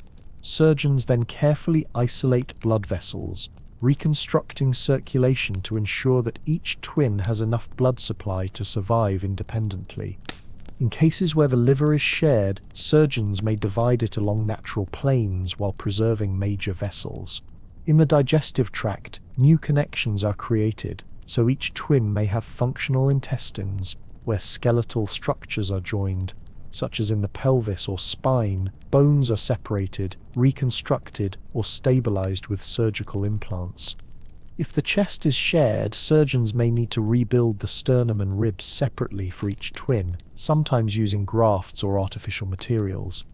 Every step is deliberate and calm, with constant pauses to assess stability. At times, separation is staged, meaning that the twins are partially divided in one surgery, then completed months later. This allows recovery and adaptation before the next step. After separation, when the surgery concludes, the work is not over. Both twins must be stabilized in intensive care, often for many weeks. Ventilators, nutritional support, and careful monitoring sustain their recovery. Because the body must adapt to a new internal arrangement, complications can arise: infection, organ dysfunction, or circulatory imbalance. Long-term care involves reconstructive surgery as well. Skin, bone, and soft tissues may need gradual reshaping. Orthopedic work may be needed for joint alignment. Physical therapy is nearly always essential, helping each twin learn to move in new ways, particularly if muscles or bones were reconstructed. Even after successful surgery, the medical journey remains complex. Repeated operations are often necessary as the twins continue to grow. For many, life continues with ongoing follow-up into adulthood. When surgery is not possible, it is important to remember that not all conjoined twins undergo separation. When vital organs such as the heart are shared, or when surgery would leave one or both twins without sufficient structures for survival, families and medical teams may choose to forego surgical intervention. In these cases, care focuses on supporting life as it is, helping twins adapt, thrive, and live fully within their shared body. Many conjoined twins who are not separated grow into adulthood, pursuing education, careers, and family life, supported by adaptive strategies. For them, medical care focuses less on reconstruction and more on maintaining health, mobility, and comfort. Ethical reflections in surgery. Because there are two patients, separation surgery raises profound ethical questions. If survival chances are unequally distributed, is it just to risk one life in hope of saving both? If surgery can save one twin but not the other, is it right to proceed? Families and medical teams navigate such questions carefully, always balancing medical facts with compassion and respect. Ethicists often join surgical teams to help guide these discussions. What remains central is the commitment to respect both individuals fully, their lives, their identities, and their dignity. A gentle recap. Let us pause and softly recap. Surgical separation is among the most complex operations known to medicine. It begins with mapping anatomy and simulating outcomes. It involves tissue expansion and months of interdisciplinary planning. Operations may last many hours, involving multiple surgical teams. The process is deliberate, isolating circulation, dividing organs, reconstructing bones and soft tissues, and ensuring stability. After surgery, long recovery and further procedures are often needed. Yet surgery is not always possible, nor always chosen. Some twins live their lives together, supported by ongoing care and adaptation. Those who undergo separation face long journeys of rehabilitation, but surgery provides the possibility of independent physical lives. Closing reflection. Let us bring this section softly to a close. Surgical approaches for conjoined twins are not merely technical feats. They are the product of compassion, patience, and collaboration.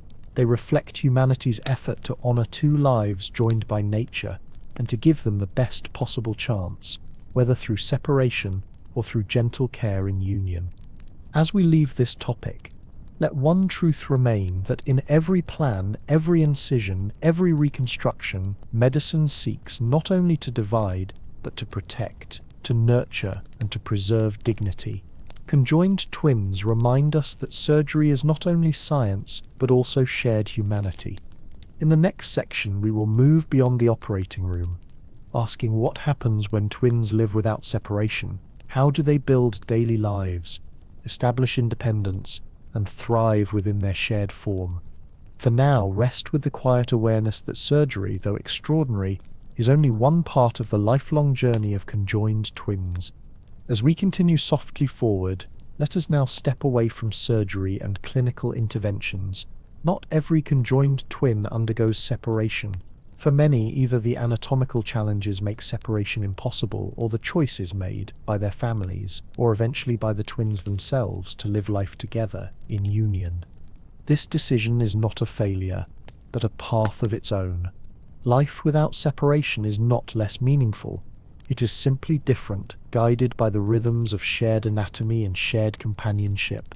In this section, we will reflect gently on this reality, how conjoined twins live, how they adapt, and how they flourish, even within one shared body. Daily living. The first aspect to consider is the quiet pulse of daily life. Conjoined twins who remain joined learn, over time, how to adapt their routines. Waking, dressing, eating, and moving require cooperation. As children, this may feel awkward or delayed compared to their peers, but with repetition, what was once challenge becomes second nature. Each twin remains responsible for the parts of the body they control. If one commands the right arm and leg, and the other commands the left, collaboration becomes inherent in everything from movement to posture. With time, most twins develop patterns so seamless that they appear natural to observers. Simple daily activities often become shared rituals. Eating together requires rhythm. Each must wait until the other is ready to lift food or drink. Bathing, grooming, and physical hygiene are carried out jointly, sometimes with caregiver assistance in early years, and later through routines developed between the twins themselves. Education and social development. Life without separation also extends into education. Conjoined twins attend school, study, and learn alongside peers. Specific accommodations may be needed, such as desks designed for two or rest breaks if mobility is limited. Yet, most pursue learning with the same curiosity and drive as any individual. Socially, conjoined twins navigate the duality of individuality and togetherness. They are always in each other's presence, never alone, and this creates unique complexities. Friendships form with awareness that time spent with one twin always includes the other. For some, this is a gift, an ever-present companion. For others, occasionally, it can feel limiting. Adolescence in particular brings challenges, as individuality becomes a stronger force. Each twin may develop different tastes, interests, or goals, musical preferences, hobbies, even career aspirations. Yet within one shared body, cooperation is inevitable. This does not eliminate individuality. Rather, it emphasizes negotiation, communication, and respect for difference. Mobility and public life. Mobility for twins who are unseparated depends greatly on their type of joining. Some walk naturally, moving in rhythm, while others use assistive devices or wheelchairs for longer distances. In public spaces, the unique form of conjoined twins naturally attracts attention. Here, resilience and confidence play vital roles. Many conjoined twins learn early how to navigate stairs or questions with grace, aided by supportive families and communities. Participation in wider society, studying, working, taking part in community life is very possible. There are examples of conjoined twins who have completed higher education, become teachers, or engaged in other professions. Life without separation does not preclude ambition or fulfillment, though it requires added layers of adaptation. Personal identity.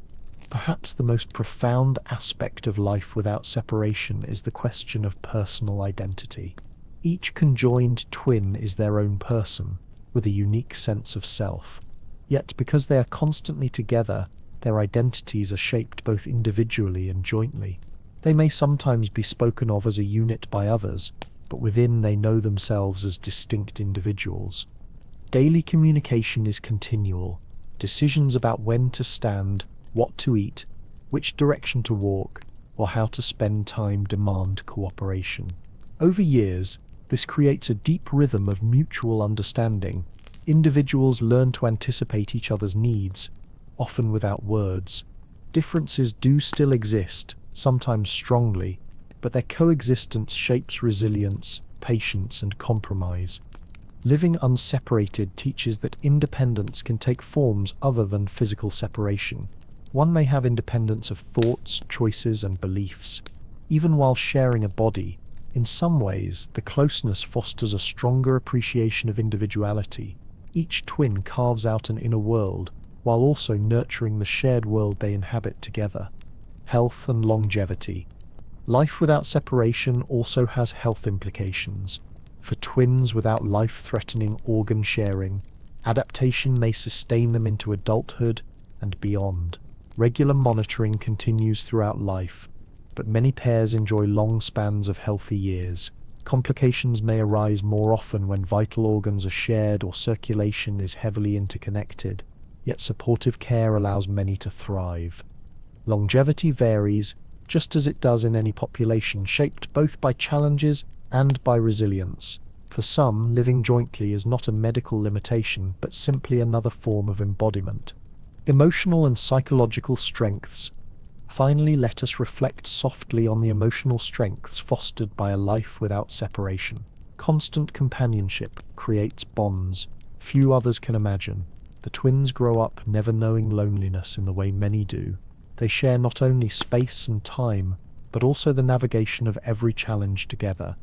This closeness often nurtures resilience. In interviews and studies, many conjoined twins describe themselves not as incomplete, but as whole in a unique way. While they acknowledge frustrations, they also speak of profound companionship, trust, and comfort in always having someone beside them. A gentle recap. Now let us pause and allow the key ideas to rest more gently in the mind. Life without separation means shared routines, adapted over time. It means continued education, friendships, and social growth, shaped by constant presence. It brings unique patterns of mobility and self-care, negotiated through practice and cooperation. It affirms individuality while requiring relationship. Two persons always coexisting, always communicating. Health outcomes vary, but many thrive into adulthood, and emotionally such lives often hold depth of companionship and resilience that enriches their human experience. Closing reflection. As we close this section, hold this thought: separation is not the only path to a full life. Many conjoined twins live together into maturity, building relationships, pursuing work, and finding meaning in their daily existence. Though society may focus on surgery, the reality of shared living deserves equal recognition. Two individuals joined physically may still embody independence, growth, and joy. Their lives remind us that wholeness comes not only from bodily autonomy, but also from mutual companionship and shared adaptation. And now we prepare to move onward, not into surgery, but deeper into questions of cognition, identity, and communication, where individuality within shared physicality becomes even more striking. For now, let us rest with this calm truth. Life without separation is not defined by limitation, but by adaptation, resilience, and companionship that endures across every moment shared. As we continue our quiet exploration, let us now move inward toward the mind, the place of thought, personality, and consciousness. For conjoined twins, the nervous system ensures that each twin has an independent brain with its own memories, perceptions, and choices.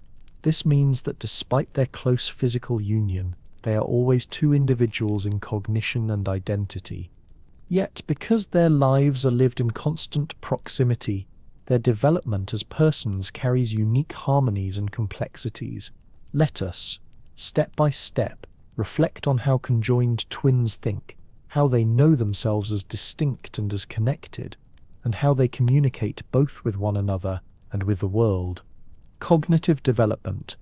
Cognitive growth in children follows predictable stages: language acquisition, problem solving, memory formation, and higher reasoning. For conjoined twins, this developmental trajectory prevails in much the same way. Each child acquires their own language patterns, their own preferences for play, and their own problem-solving strategies. Neurodevelopmental studies suggest that each brain functions independently, with no fundamental delays in intellectual growth. They learn as two students learning side by side, each influenced by shared experiences, but not merged in their thinking.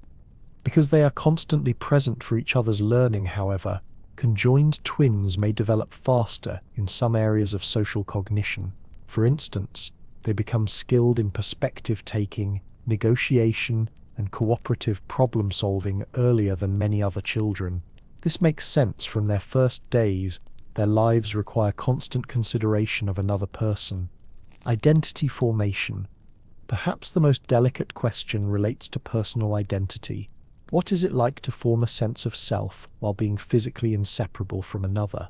The answer, drawn from the words of conjoined twins themselves, is that each understands their individuality very clearly. They know who they are and who they are not. Even when the public or media may treat them as a unit, they express a dual awareness. I am me, and my twin is them. They may dress differently, choose different hairstyles, or cultivate distinct hobbies. Their interests in subjects, music, or activities often diverge, affirming selfhood. At the same time, identity is formed within the recognition of constant co-presence. They cannot step away into solitude in the way most individuals can. This creates a unique and resilient individuality, one that must continuously negotiate personal preferences with the practicalities of shared existence. It also fosters profound empathy, for each knows intimately the needs, rhythms, and perspectives of the other. Emotional development. Emotional lives are, as in all people, personal and unique. One twin may be more extroverted, while the other is quieter. One may feel joy in social gatherings, and the other may prefer private reflection. These differences create moments of negotiation about how time is spent, which activities to pursue, and how to balance personal fulfillment. Because choices are necessarily joint to some degree, emotional maturity often develops earlier. Conjoined twins must learn patience, tolerance, and conflict resolution with remarkable depth. Many studies note that their sibling bond, already unique in closeness, becomes a foundation of support through life's challenges. Communication between twins. Given their continuous presence together, communication between conjoined twins is unique. From a young age, they develop what some researchers describe as intuitive communication. They may speak aloud when needed, but often rely on shared cues, small gestures, changes in tone, or simply awareness of body movement. This near-constant communication is not mystical, but practical. Just as you learn the habits of someone you live with over years, conjoined twins live with no distance at all. They become attuned to one another's cycles of hunger, fatigue, or emotion. The need for explicit explanation lessens, not because their minds are shared, but because their lives are synchronously experienced. In some rare instances, particularly among twins who share neural tissue, such as certain craniopagus cases, there may even be reported exchanges of sensation, such as one perceiving a visual or tactile input experienced by the other. These cases remain rare and carefully studied, but they demonstrate how truly unique nervous system fusion can influence communication.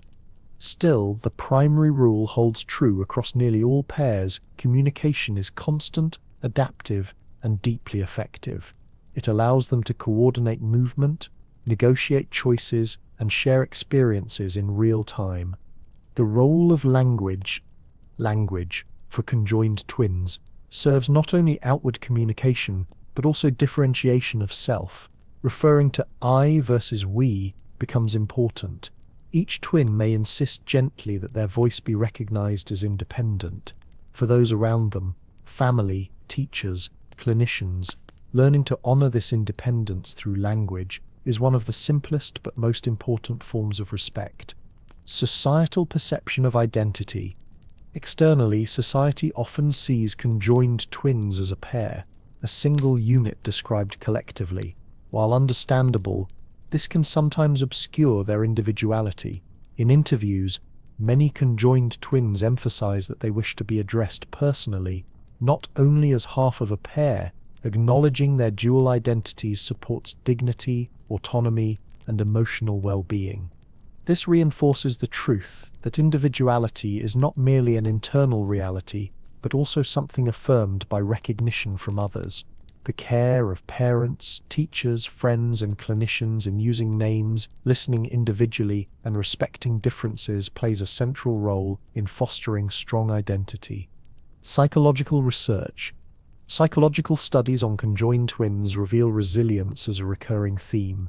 Despite physical challenges, they often describe themselves as living full, satisfying lives.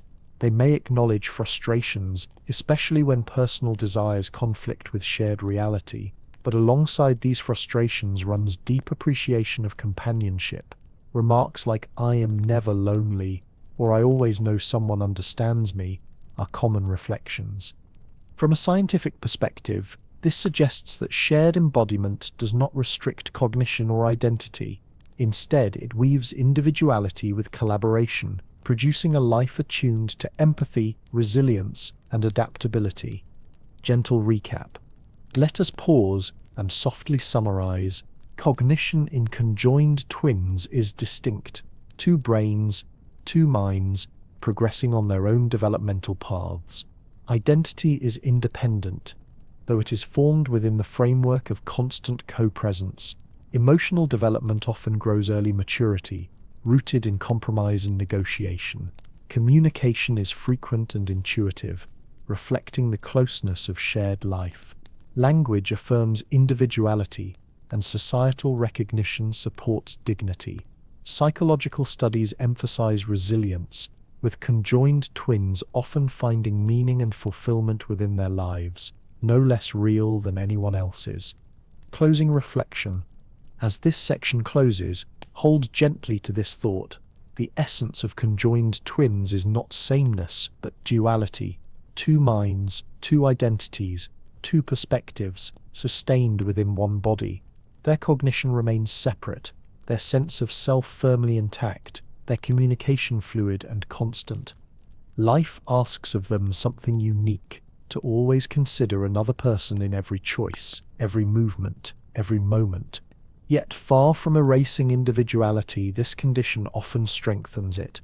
Identity grows in the balance between self and shared. And so we prepare to move onward from cognition and identity toward the delicate ethical landscapes that arise in decisions of care and choice.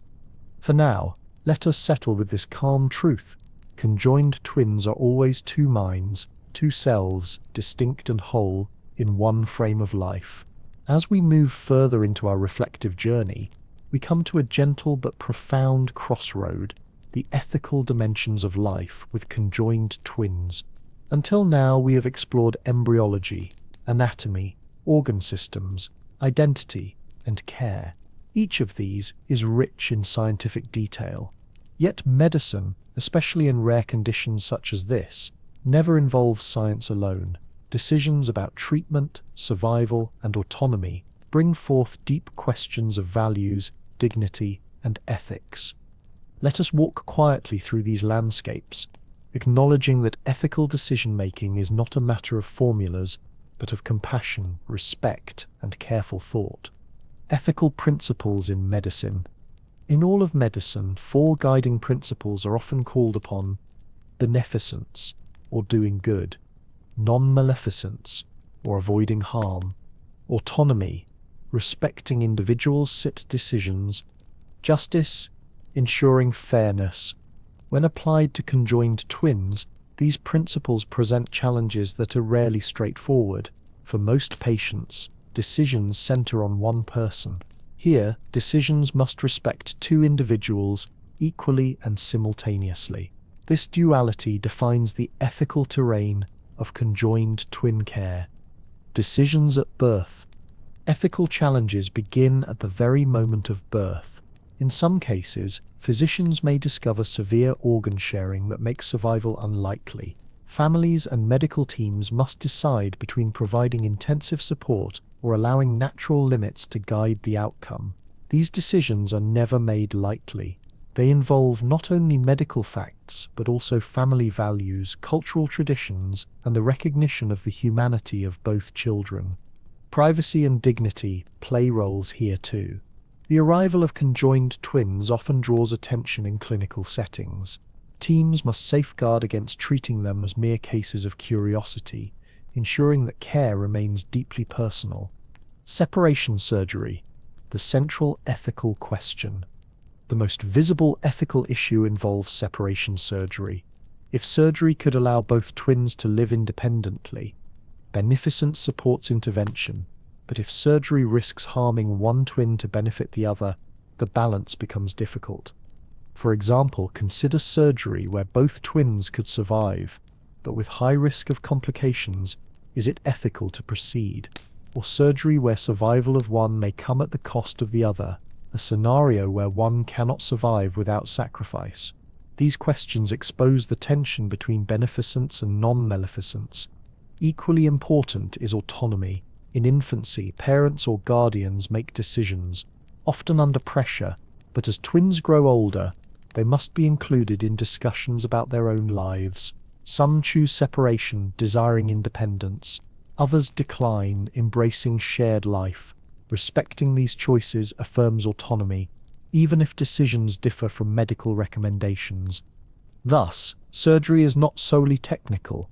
It is bound with ethical and human judgment, always guided by respect for both lives. Quality of life considerations. Another ethical theme is quality of life. Medicine must weigh not only the possibility of survival but the lived experience that follows. Conjoined twins sometimes face public curiosity, social limitations, and functional constraints.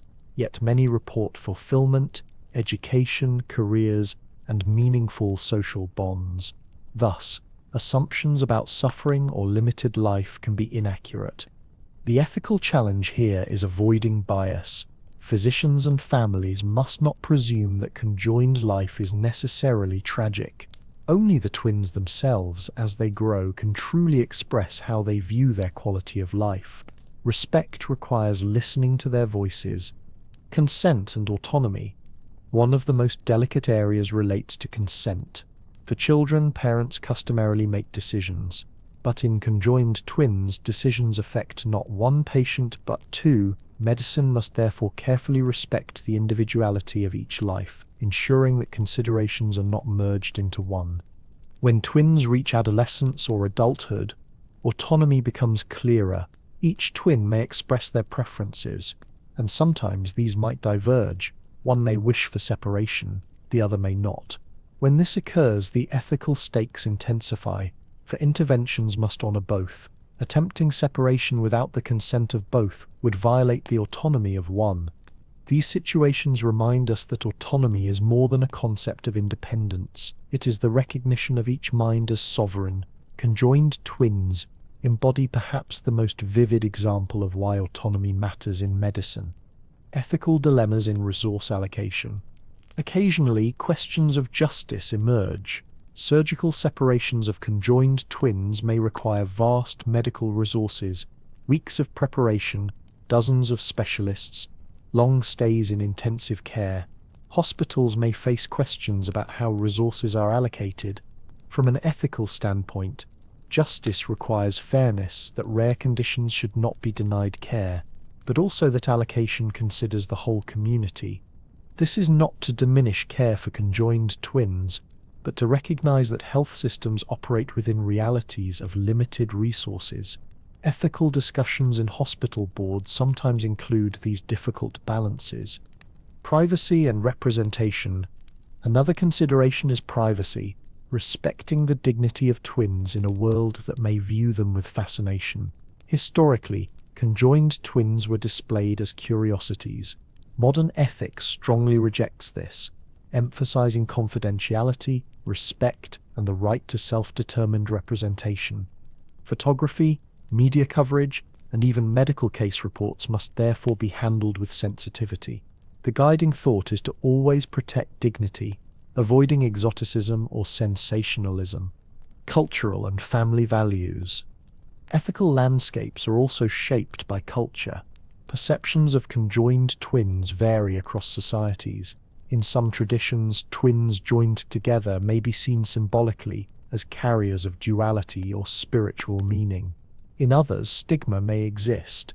Family decisions about surgery or care are often influenced by these cultural contexts, just as much as by medical information. Here, the ethical task of medicine is to be culturally sensitive, offering guidance that honors family values while still upholding universal commitments to dignity and care. Gentle recap. Let us pause and gently recenter what we have learned. Ethical landscapes in conjoined twin care begin with the recognition that there are two patients, not one. Decisions must weigh beneficence, non-maleficence, autonomy, and justice simultaneously. At birth, decisions involve survival and dignity. Separation surgery raises questions of benefit versus risk, especially when survival is unequal. Quality of life must not be assumed, but discovered through the voices of the twins themselves. Autonomy must be respected, particularly in adolescence and adulthood. Justice and resource allocation pose systemic questions, and privacy, representation, and cultural values all carry ethical weight. Closing reflection. As we close this section, let one thought remain with calm clarity. Conjoined twins remind us of the heart of medical ethics. Every choice reveals how deeply human life matters, not abstractly, but in the reality of two individuals joined in one form. The ethical task is not to decide quickly, nor to reduce complexity. It is to listen, to respect, and to honor both lives in every step. Medicine at its best is not only about healing organs, but about nurturing dignity. With this understanding settled gently, we are now ready to move toward the next stage of our journey, looking through history at how conjoined twins have lived across times and cultures, offering lessons that enrich both medical knowledge and human empathy. For now, rest with this truth. The landscapes of ethics are not obstacles, but pathways, guiding us to treat conjoined twins, not as puzzles to solve, but as lives to cherish. As we move gently forward, we now turn from medical principles to the historical record. The phenomenon of conjoined twins has been documented for centuries. Across time and place, such twins have been seen with curiosity, reverence, misunderstanding, and compassion. Each historical account reflects not only anatomy, but also the society observing them. In this quiet section, we will revisit several well-known cases, not as stories of spectacle but as windows into humanity's evolving understanding of biology, medicine, and identity. Early historical references. Conjoined twins have appeared in chronicles dating back to antiquity. Ancient writings from Europe, Asia, and the Middle East mention births of children joined in body. In many ancient cultures, twins of any kind carried symbolic weight, often linked to myths of duality or balance. Conjoined twins, rarer still, were sometimes seen as portents, either blessings or omens. While these records often lack anatomical precision, they establish that human beings everywhere have encountered and reflected upon this phenomenon. What unites these accounts is awe, recognition that such a birth stood apart from the ordinary, demanding a response that was as spiritual as it was scientific. The case of Chang and Eng Bunker.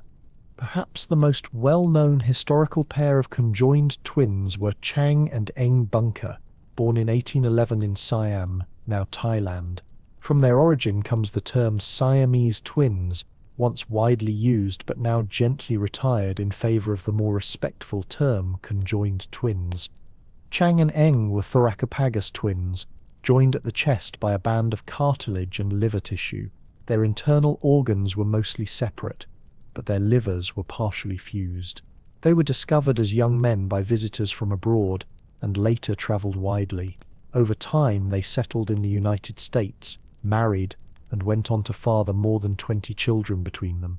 They lived to the age of 63, passing away within hours of each other in 1874.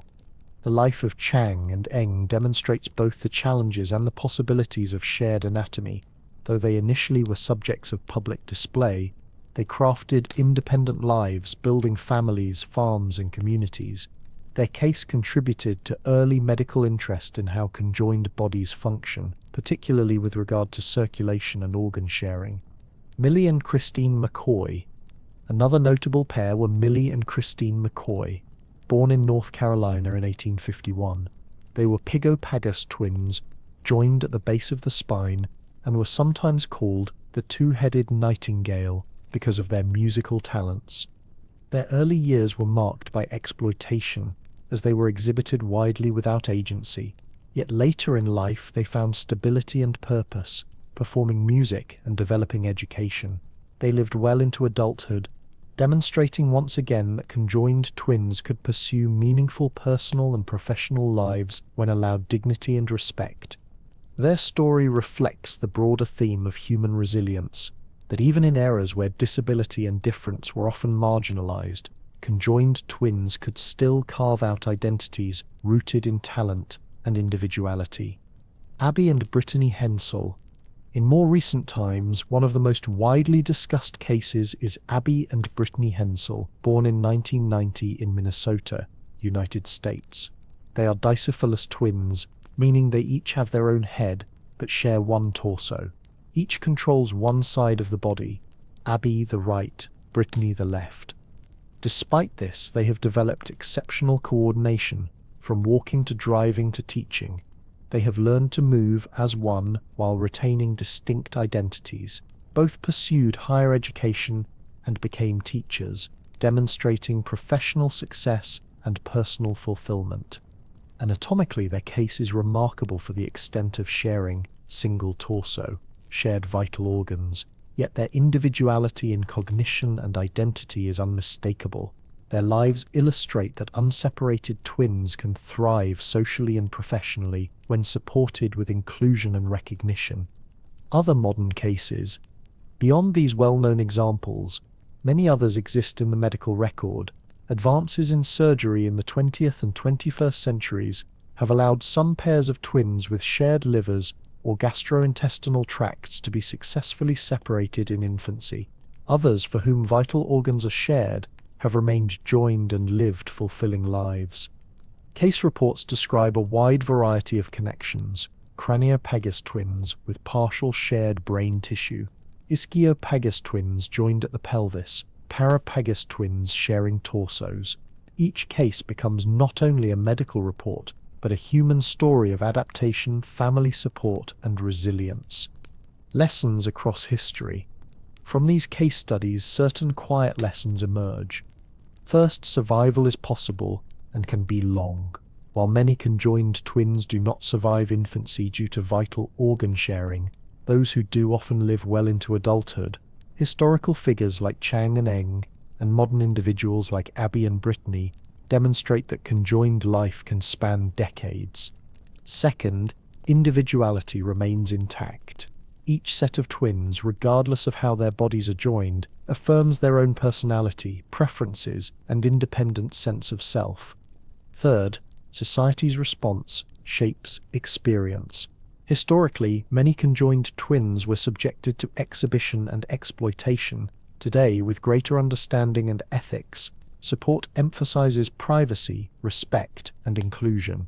The contrast across history teaches us as much about humanity as about anatomy. Fourth, medical science evolves through case study. Anatomical details preserved in records of historical pairs contributed to our understanding of embryology, surgery, and organ sharing. Their lives advanced medicine not only through their uniqueness, but through the lessons they left behind. A gentle recap. Let us pause and softly summarize. History provides us with many accounts. Ancient chronicles where conjoined twins were seen through spiritual or symbolic lenses. Chang and Ing Bunker, Thracopagus twins who built families and lived into their 60s. Millie and Christine McCoy, Pigopagus twins who endured early exploitation but flourished later in music and education.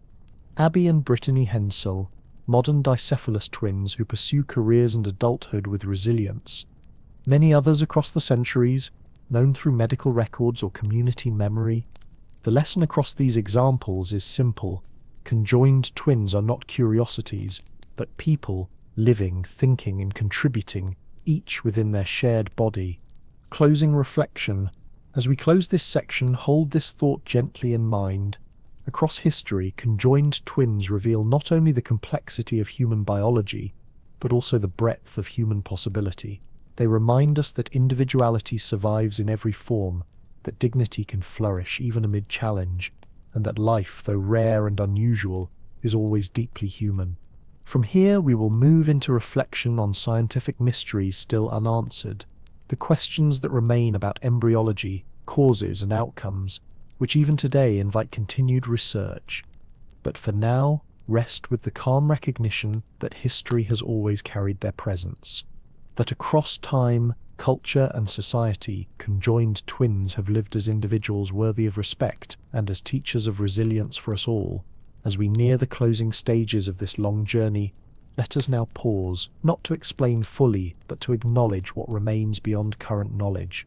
Science, for all its detail and precision, is always a work in progress. Each discovery opens new questions. For conjoined twins, this truth is especially clear.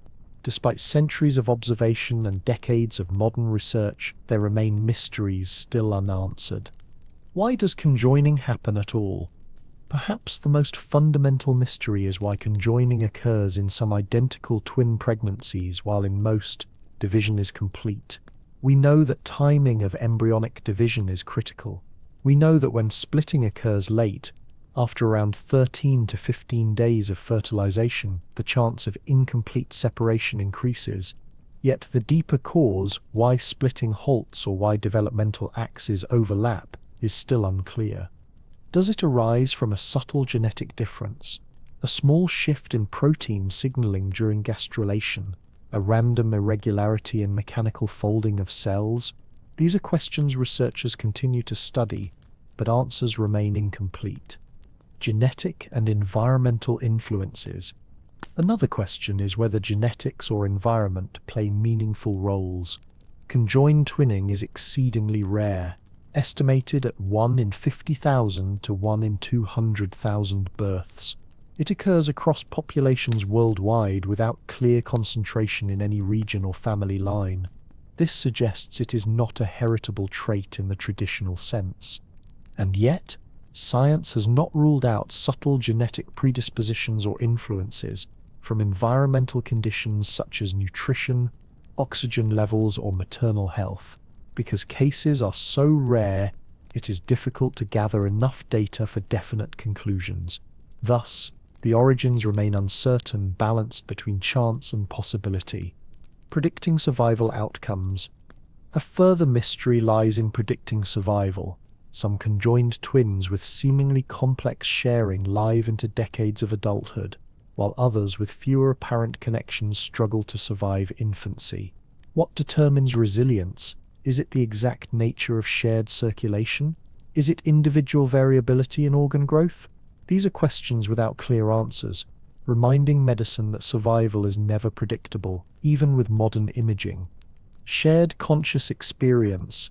One of the most subtle mysteries concerns conscious experience when portions of the nervous system are connected.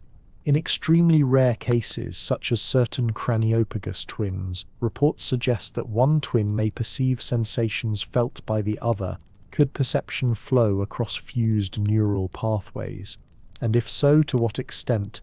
Science continues to study these rare cases with respect and caution. Functional imaging has contributed some evidence of cross-activation, yet the inner reality, the lived experience of what it feels like, remains largely inaccessible to outside observation. Here science reaches its limits, unable to fully measure subjective consciousness. Long-term physiology. Another area of mystery is how shared bodies adapt over decades.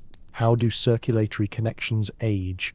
How do shared livers or gastrointestinal tracts transform through growth, puberty, and adulthood?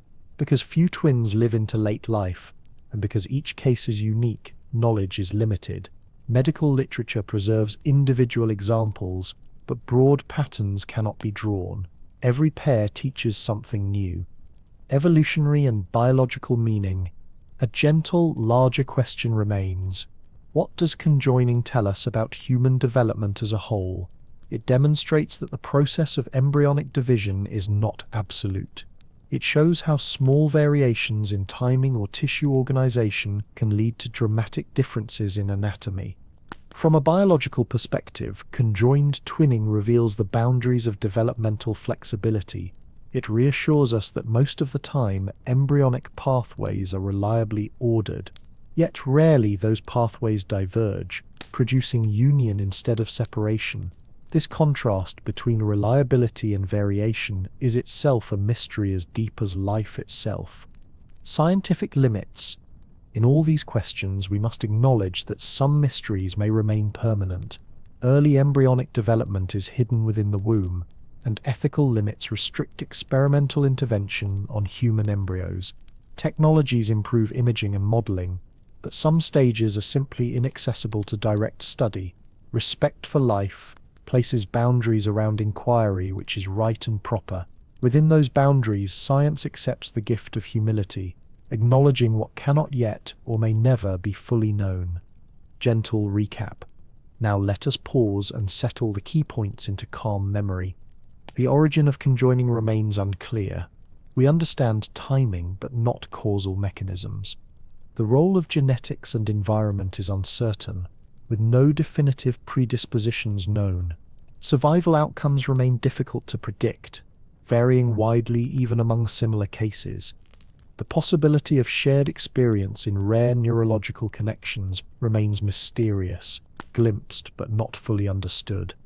Long-term physiology of shared organs is still a field where each new case adds knowledge. The broader biological meaning of conjoining reveals both the reliability and the fragility of development. And overarching all, medicine accepts the natural boundaries of ethical study, preserving respect while continuing inquiry. Closing reflection. As this section closes, let us lean into the quiet realization that not everything is answerable. In biology, as in life, there are patterns we can explain, and others we can only observe. Conjoined twins remind us of both, of the great power of science to analyze, and of its natural limits. The mysteries are not failures, but invitations to continue exploring, to keep learning, while also respecting the lives that embody these rare variations. For conjoined twins, every unanswered question highlights not only complexity, but also the resilience of individuality. From here, we will move gently into our final section, a closing reflection on the meaning of two heads, one body, the reminder that even in unity of form, there can be profound duality of mind and self. But for this moment, let the truth rest simply. Science does not hold all the answers, and that too is part of knowledge. As we arrive at the last stage of this long and quiet journey together, let us move even more slowly. The words in this section will not introduce new complexities or new facts. Instead, they will settle what we have already explored, allowing the thoughts to soften, the rhythm to ease, and the mind to come to rest. Our theme has been conjoined twins, two individuals in one shared body. Across these hours we have traced their beginnings in embryology, their variations in anatomy, their organ systems, their movements, their development, their identities, their ethical realities, and their history through time. Now, at the end, we release ourselves from detail, gathering only the gentle essence that remains. A gentle essence. What does it mean, truly, to live as two in one? At the simplest level, it means that two human minds, each whole and distinct, inhabit a body that was never fully separated. Yet beneath this description lies a reminder that individuality does not depend on physical form. The presence of two identities within one frame makes this truth clear. A person is not defined by boundaries of skin alone, but by the reality of consciousness within. Every conjoined twin, whether known to history or living quietly today, embodies this dual truth, the unity of form, the duality of personhood, companionship and resilience. Another essence is companionship. To be conjoined is to never be alone in the bodily sense, while solitude in the traditional sense may not exist. Presence is constant. This can bring challenges, yet it also brings unbroken companionship. Someone who knows you not from distance but from lifelong proximity. Such lives reveal resilience. Every action requires cooperation. Every plan requires two voices. Every experience is shared, and yet from this, conjoined twins often show remarkable capacities for patience, empathy, and adaptation. The mystery and the miracle. We have seen that science explains much, but not everything. The exact causes of conjoining, the depths of shared perception, the long-term adaptations, all remain partly veiled. Yet perhaps this mystery is not something to solve fully, but something to acknowledge gently. Conjoined twins remind us that life takes many forms. Their existence sits at the intersection of biology and wonder, showing variety within the natural order and resilience within the personal one. In this way, they can be seen not as anomalies, but as natural variations, rare but real, speaking quietly of life's diversity, respect, and dignity. Throughout our exploration, one truth has repeated itself. Conjoined twins are always two lives, two individuals, deserving full dignity and recognition. The medical terms, the surgical plans, the historical accounts, all these are only contexts. Behind them stand people, with voices, choices, identities and humanity untouched by their physical joining. This is perhaps the most important lesson, that no form of the body diminishes the fullness of personhood. Gentle recap. Let us now, softly and without pressure, let our minds drift across the path we have taken. The earliest beginnings where embryos sometimes divide and sometimes remain joined. The anatomical types, tracing head, chest, abdomen, pelvis, and spine. The shared organs, heart, liver, intestines, and vessels, and the adaptations they require. The nervous systems, always distinct, sometimes delicately connected, always affirming two minds. Circulation intertwining, one's blood flowing toward another, a quiet river crossing. Movement and coordination, two brains learning one rhythm. Growth and development, uneven yet resilient. Medical challenges, both small and immense, requiring teams and careful plans.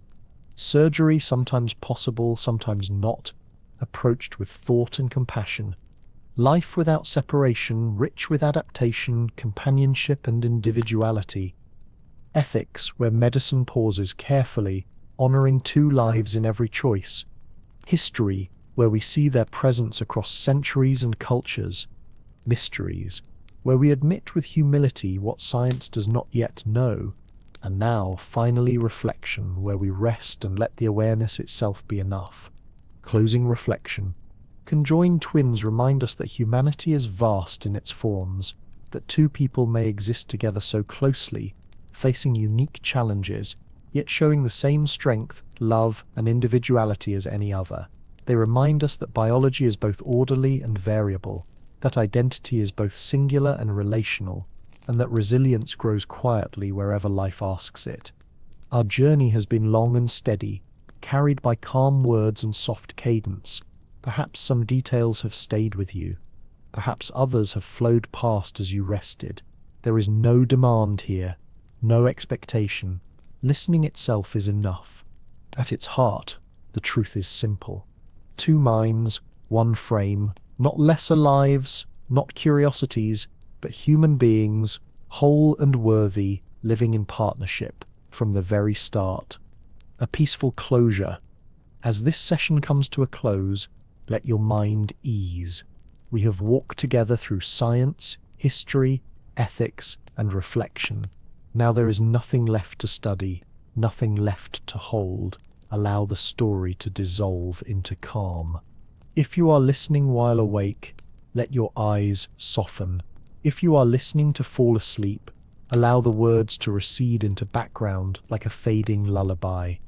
Here, at the end, the only thought we carry is this: that life in all its variety deserves respect, compassion, and care. With that thought resting gently, we bring this exploration to a close. Two in one, two heads, one body, always two souls. Good night.